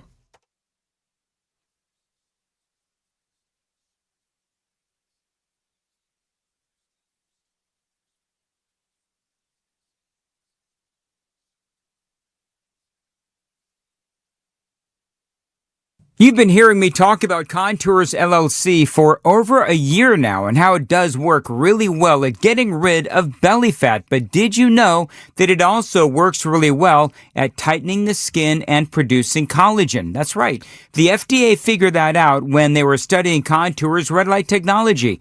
You know that 98% of participants did indeed lose 2 inches across the chest and abdomen. And at the same time, that same red light technology also works on the fine lines on your face. Now, these results, they are proven and undeniable. So if you've been on GLP-1 drugs and you've lost the weight but not the inches, try Contours red light technology.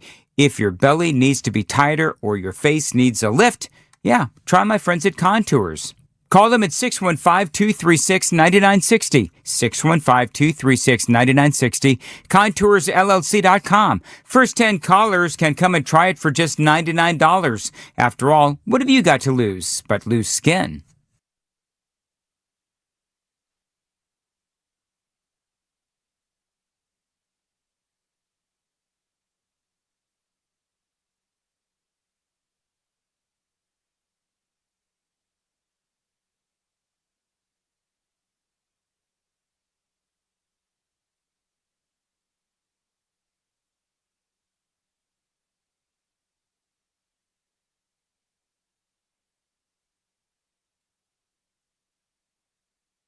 Eight 824 Super Talk 99.7 WTN. Listen, Father's Day, ladies, you cannot shank Father's Day. Now, in fairness, I told the dads out there you can't shank Mother's Day. I told everybody, don't forget about Mom. You also cannot forget about dear old dad. So Father's Day is coming up on June 21st. And if you need a special something for that special dad in your life, you've got to go to my special place, Brentwood Jewelry. If you want to get dad maybe a watch, cufflinks, you name it, they've got it at Brentwood Jewelry, any kind of men's or women's jewelry. Great selection, great prices as well. 7012 Church Street East, located in the heart of Brentwood, just off Franklin Road. Their hours these days, Monday through Friday, 9 a.m. to 6 p.m., Saturday, 9 a.m. to 4 p.m., exceptional style, exceptional deals every day for over 50 years. This is the place I go for all my jewelry needs, Brentwood Jewelry. And again, don't forget, I just gave you their hours, but also don't forget, their website is open anytime. Obviously, it's BrentwoodJewelry.com. Tell them Dan Mandis told you to reach out, BrentwoodJewelry.com. Exceptional style, exceptional deals every day for over 50 years.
828 Super Talk 99.7 WTN. The haters have come out, Joan. Good Lord. Why? What did you say? Oh, no. What? It was me? No, people seem to be mad at me, but I don't know. Good. It's kind of random. It's not me. $14.95. Glock Store was a cluster. It actually wasn't. Glock Store was a great event. It was why did they say that? Well, and because I'm not going to say he's an idiot, but $14.95. Glock Store was a cluster. Dan looked like don't no one talk to me. That is not true. I think I had 50 people, 75 people talking to me in the first couple of hours. I mean, my entire time was spent talking to people, and I loved it. I had no problem people talking to me. Maybe he's just referring to how, it was so crowded. Oh, I don't know. No, I take umbrage to somebody saying that Dan looked like don't no one talk to me. I really enjoy those events, and I love talking to people. So, I don't know who, crawled up your behind today, $14.95, but you are you're full of BS, is what I'm going to say. Yeah, I talked to, it was like, I was there for 5 hours, and I don't know how many people I spoke to, and people gave us some really cool stuff. Have you seen the mugs that somebody gave us, Joan? I did. And I regret, I don't know, the guy dropped off some mugs, but I was so busy that there's so many people talking to me that the guy dropped off some mugs, and there's some pretty cool coffee mugs. And I don't know, I don't know, I didn't get the guy's name. I thanked him, but I didn't know what to do. But if you're listening, the guy who dropped off the mugs it's like Air Force One and Southwest, and there's really cool mugs. Thank you very much, and people around here love them. So, we got a lot of cool gifts and got a lot of nice compliments and talked to a lot of really nice folks. Actually gave out my personal phone number to a few people, Joan, as a matter of fact, and you, $14.95. You gave your personal phone number out? I did. I don't mind doing that because I figured out how to block people. So if somebody turns out to be like a meanie or whatever, because I've had that. I've actually given my phone number out to people, and then they turned out to be cray-cray. You just block them. That's what you do. Anyway, it is 8:30, Super Talk 99.7, WTN.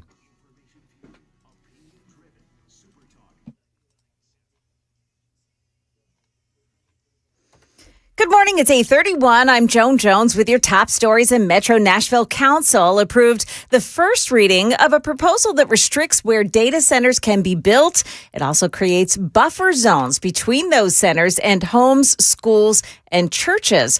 Channel 4's Joylyn Bukovac, though, on what the council didn't get to last night. A separate proposal that would have temporarily paused new data center development failed to advance after council members objected to suspending the rules for the late filed bill. She reports council will continue talking about data centers in the weeks ahead. Private sector hiring was over the top last month. The ADP National Employment Report counted a record 122,000 new positions created in May, with employers of all sizes hiring. ADP says small companies, those with fewer than 20 employees, accounted for 49,000 of the new jobs, easily outpacing companies with over 500 workers. And that is ABC's Jim Ryan reporting. In the state of Washington, there's a petition to ban hunting and fishing in the entire state. And it got more than enough signatures. Now that issue may end up on the November ballot. It would criminalize killing for food, hunting, and fishing. It also outlaws slaughtering livestock and poultry. It even bans wildlife management practices. That would put an end to 11,000 jobs in that state and kill off the $1.2 billion hunting and fishing industry. Market numbers brought to you by Beacon Capital Management online at beaconcm.com. And we are checking stocks here as they begin trading this morning. And the Dow Jones Industrial is beginning 198 points lower. The NASDAQ is plus 24. S&P 500 index down just 6 points, though. That's the latest news. We've got traffic and weather next. I'm Joan Jones, WTN News. All right, so I've been accused of something now, Joan. This is actually getting fun. Oh, okay. Yeah. As to what actually happened at the Glock store. So we're going to talk about that coming up on Super Talk 99.7 WTN, the covered patio. Dan Mandis here for my friends at the covered patio. Warmer weather means that you want to spend more time outside. Now, if you want to add more living space to your home, think about building or upgrading your patio. They've got motorized screens so that they can easily keep the patio open when you want some sun and closed when you want some shade. So your back screened-in porch becomes a lot more enjoyable. Now, they've got a ton of outdoor living options with motorized screens, patio covers, custom wooden decks, and outdoor structures as well. They've got a ton of options with styles for every budget. The Covered Patio is dedicated to fair prices and customized solutions for your specific home and your specific space. So enjoy your home a lot more with an incredible patio upgrade from The Covered Patio.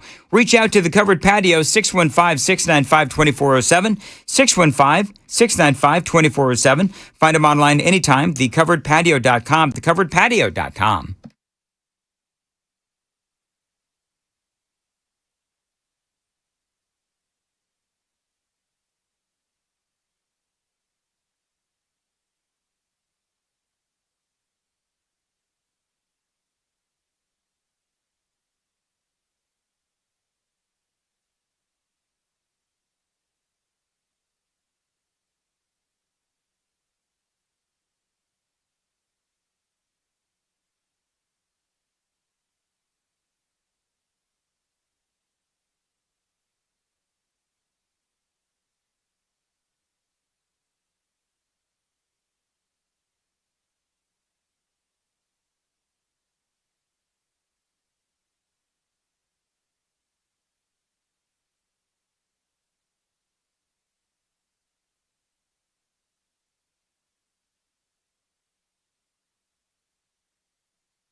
Okay, so we have an accident in Lebanon. It's on Highway 109, the northbound side. Still there. It's down to one lane north of Cherokee Boat Dock Road because of it. Antioch, 24 eastbound, the off-ramp to Haywood Lane. It's partially blocked off that ramp. That off-ramp is partially blocked off by a crash. Metro Center, Rosa Parks Boulevard, south of Dominican Drive. Watch there for a crash. Traffic every 10 minutes every morning on Super Talk 99.7 WTN.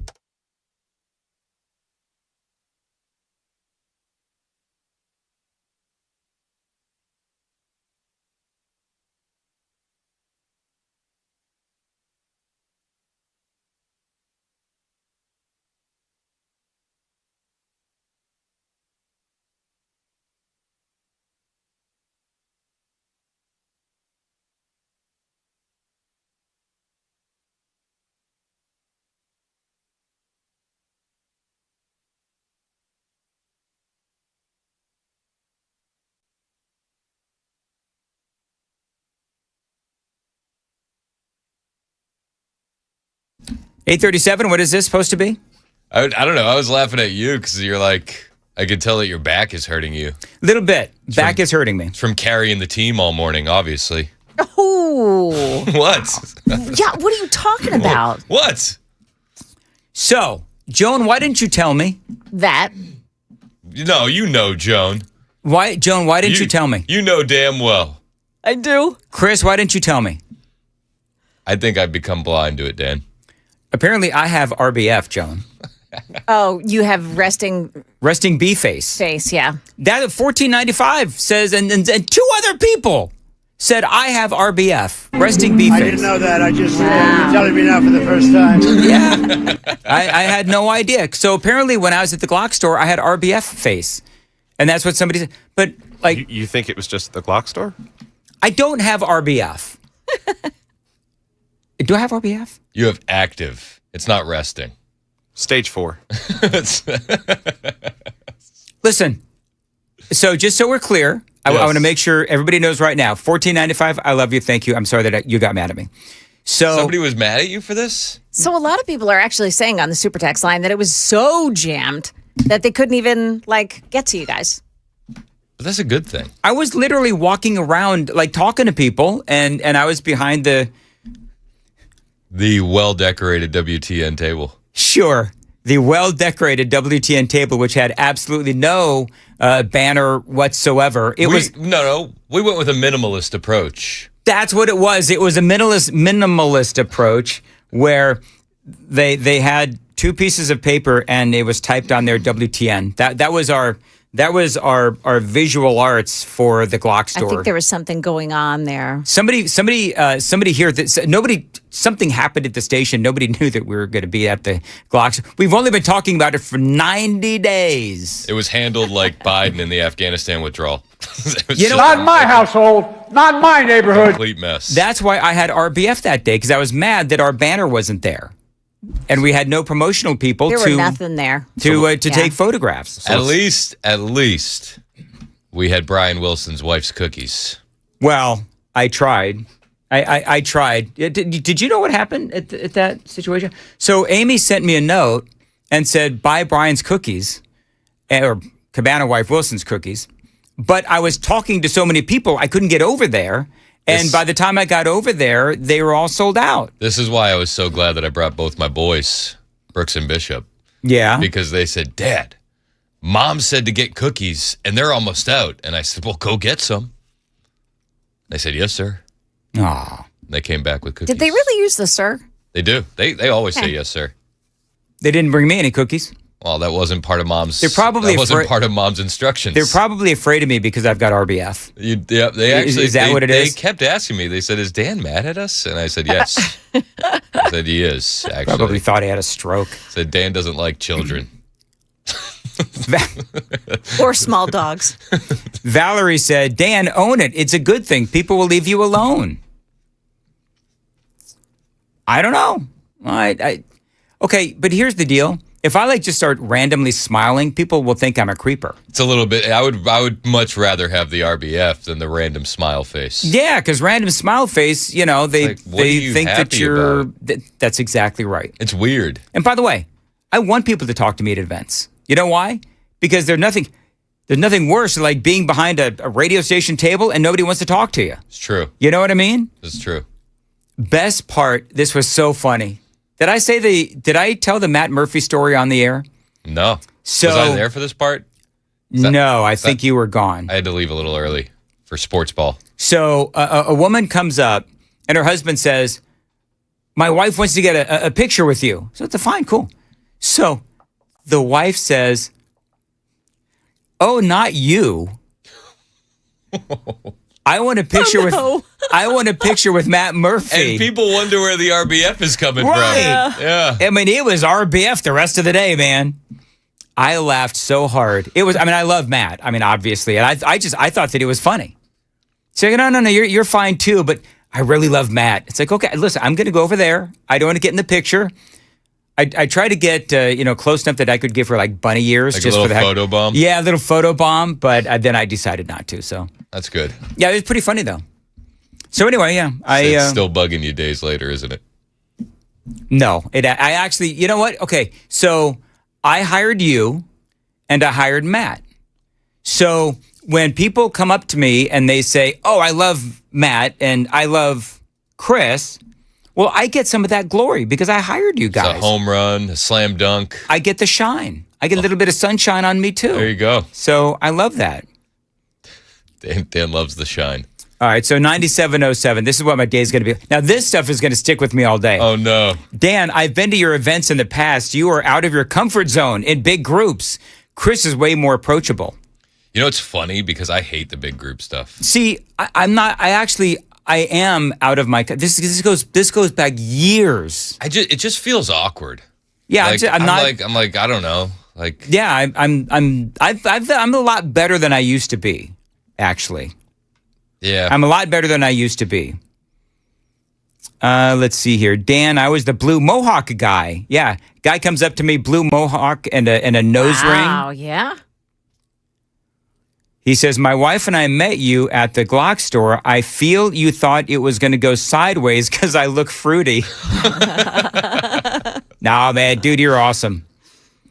Let's see here. You ever get those listeners that'll come up to you and be like, hey, I've heard your show. And you're like, have you? And you're kind of like waiting to see what direction are we taking this? Exactly right. Yep. Let's see here. I'm not sure if I should read 6455. Should I go ahead and do it? Just fun with insults. I'm going to do fun with insults. Joan, this guy brings up everybody. Oh, This is tough. yeah, I love this guy. Go ahead. All right.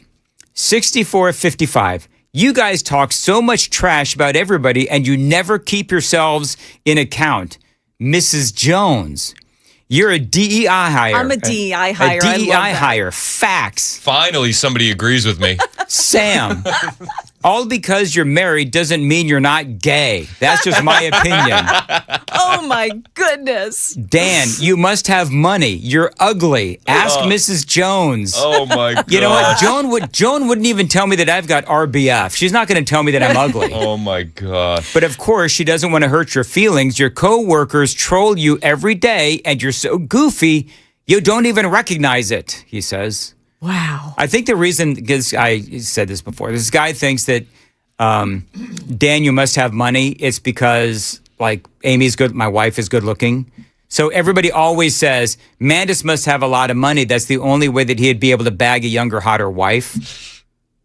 It never gets old. You have a stunning personality. That's what it is. I've got a 6455. I've got a great personality. He never says anything mean about me. I feel left out. Oh, that's true. Come on, man. We must work at the same time. I'm sure he could find something mean to say about me.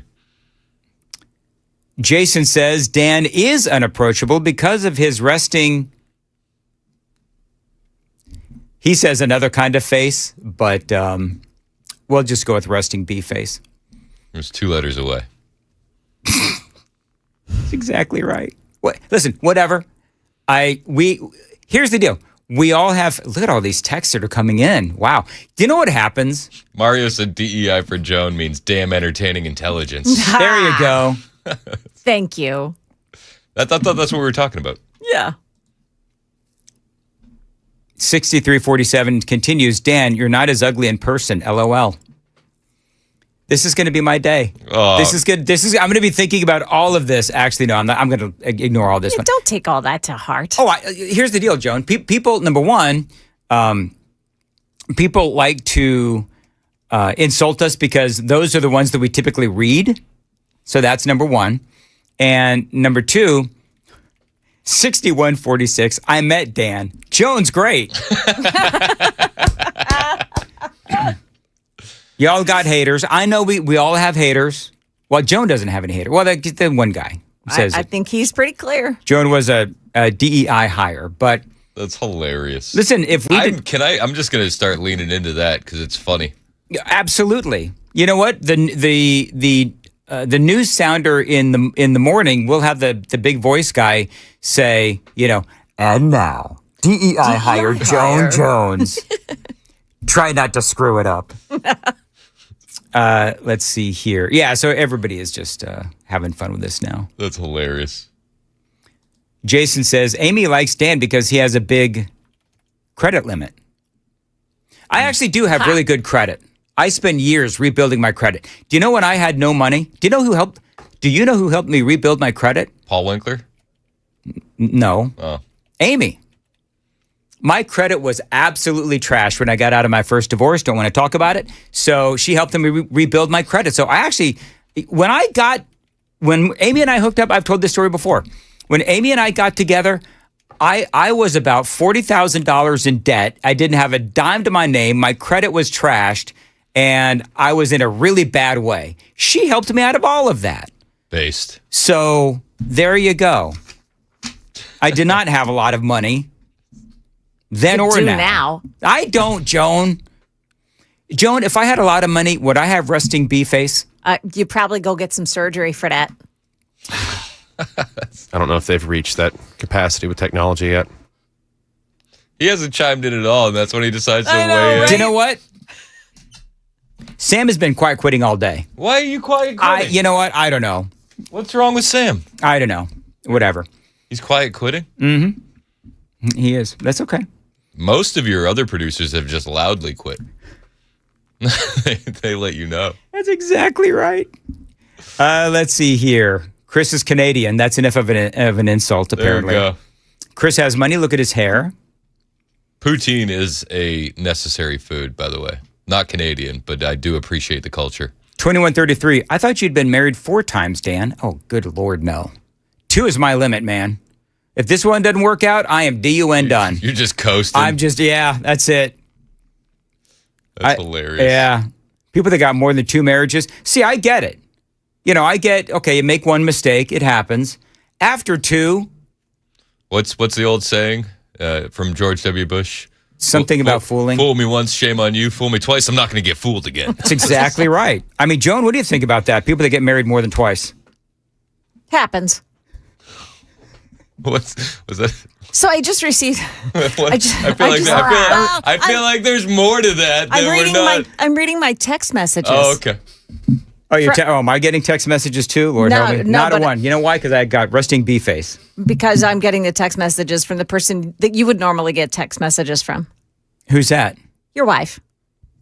What is wife saying? She said, I never get my proper credit for loving my husband for being a weirdo. She signed up for the weird. She did. Joke's she loves on you. the weird. Joke's That's exactly on you. right. You know what? She signed up for the weird, and she's got the weird. Everybody thinks there's something wrong with Dan. There's really something off with Amy. Come on, man. That's exactly right. Anyway, here's the deal. You, Mr. are a lucky man. Who? Me? No, Dan. And you are too. But. Yes, I definitely outkick my coverage. Uh-huh. You ever get tired of hearing that? No. I don't either. It feels like the biggest compliment. And I'm like, yes, that's true. See, that's the thing. And people say it as like an insult. Yeah, and I'm like, well, you underkicked your coverage, pal. So I feel like you could have done better. I didn't even know what that meant until I married Amy. Yeah. You know what I mean? And that's, will you be my rock of love? That's what I said to Amy. Will you be my rock of love? He's bringing heat back there at least. So with Sam quiet quitting, like he's not saying anything today, yet every soundbite that he plays has been like quietly insulting to me. That's exactly what see what he's doing? That's exactly what he's doing, man. I actually think it's hilarious. Anyway, so whatever. So look, so people are hating on the super text line. People be hating. Getting a little personal. That's okay. You know why? Because I've been here a long time. They obviously have some pent-up anger. And with every insult, Joan, and you know this is true because you get insulted a lot too, I'm sure. Yeah. That with every insult, I learned from the experience. So I didn't know that I had RBF. Now that I know, I'm going to walk around with, a smile on my face. Chris, how does this look? I think you should try the RBF again. That's not awkward at all. I think we should go back to the RBF. People, you know what? People always say, why don't you smile with your teeth? That's why. For people watching on the super text line, that's why. Because I have a terrible tooth smile. There's a Larry on the super text line. He said, are we sure Dan wasn't the DEI hire? He is from California. No! Are we done yet? Hey, what about, speaking of California, wow, Spencer Pratt. Now, do you think he come in second place? So, okay. Mm-hmm. My wife is really excited about this. Yeah. I didn't have the heart to tell her that he's not going to win. I had to talk people down this morning as well. Stop it. There's a chance. Come on. No, there's not. Like, I'm sorry. Bass got, 38%? He got, 31%, and then Nithya Raman got 28. Was that what it was? Is that what it came in at? Basically, 22. Basically, the Democrats got 50%, Republicans got 38. Show me a Nithya Raman voter that's going to vote for Spencer Pratt after the stabbed in the neck comment during the debate. Yep. They're not. They're exactly just right. not. And that sucks. It's possible. What was the stabbed in the neck comment? He said Nithya Raman wants to get all these people treatment. Well, if she wants to do that, she can come with me under the freeway and find some of these people. And you know what's going to happen? She's going to get stabbed in the neck. It was a solid line. I loved it. Don't get me wrong. And he's 100% correct. That's exactly what would happen to Nithya Raman. But none of the voters for Nithya Raman are going to move over to Spencer Pratt. That's true. That's very true. It doesn't feel too low voter If turnout. the city of Los Angeles decided after all the stuff that has happened and everything that has been uncovered that they still want Karen Bass, then okay. Yeah. Then you get And what they you got vote what for. they want. Yeah, exactly. I mean, y'all can move. You folks can move out of Los Angeles. And if you don't like, and that's what I did. My wife is texting me. She goes, "There's a chance, you big lump." That's what she said to me. There you go. Big lump. I'm with her. Wow. And then she called me a fun sucker. I'm sucking the fun out of the room for Spencer Pratt. Now, at least you're not RBF. No, I'm not. I'm smiling while I say it. Yeah, well, you got a good smile. All right, very good. Thanks, Dan. You're welcome, Chris. It is 8:54, and Jones got the news coming up at 9. Joan. The DEI headlines. The DEI headlines. DEI headlines with Joan Jones. Yeah, here they go. DEI with JJ. So we've got more on what's happening in California right now, where they are counting and counting and counting. Could be for a long time, too. That's coming up at 9 on Super Talk 99.7 WTN. Hey, it's Dan Mandis. Always great to tell you about terrific Tennessee companies. One of them, USS, United Structural Systems. I was a client before I was an endorser. They've been out to my house a couple of different times, as a matter of fact. They are the ultimate experts in waterproofing, foundation repair, and concrete leveling. They also know the times are tough, so they want to give you options to fix it now, but pay it later. That's right. If you need some work in any of the above, again, waterproofing, foundation repair, concrete leveling, you can't sit around and wait for the economy to get better before fixing and maintaining your home, because these issues, they get worse over time, and that means that it could cost you more money to fix. That is why USS, they're offering 24 months no interest financing options, because they do know the perils of waiting. USS is offering you 24 months, no interest financing options for 2 years. I'm one of their thousands of satisfied clients, and you need to call them if you need foundation repair, waterproofing, or concrete leveling. Call them. Tell them Dan told you to reach out. 615-488-7855. 615-488-7855. USSTN.com.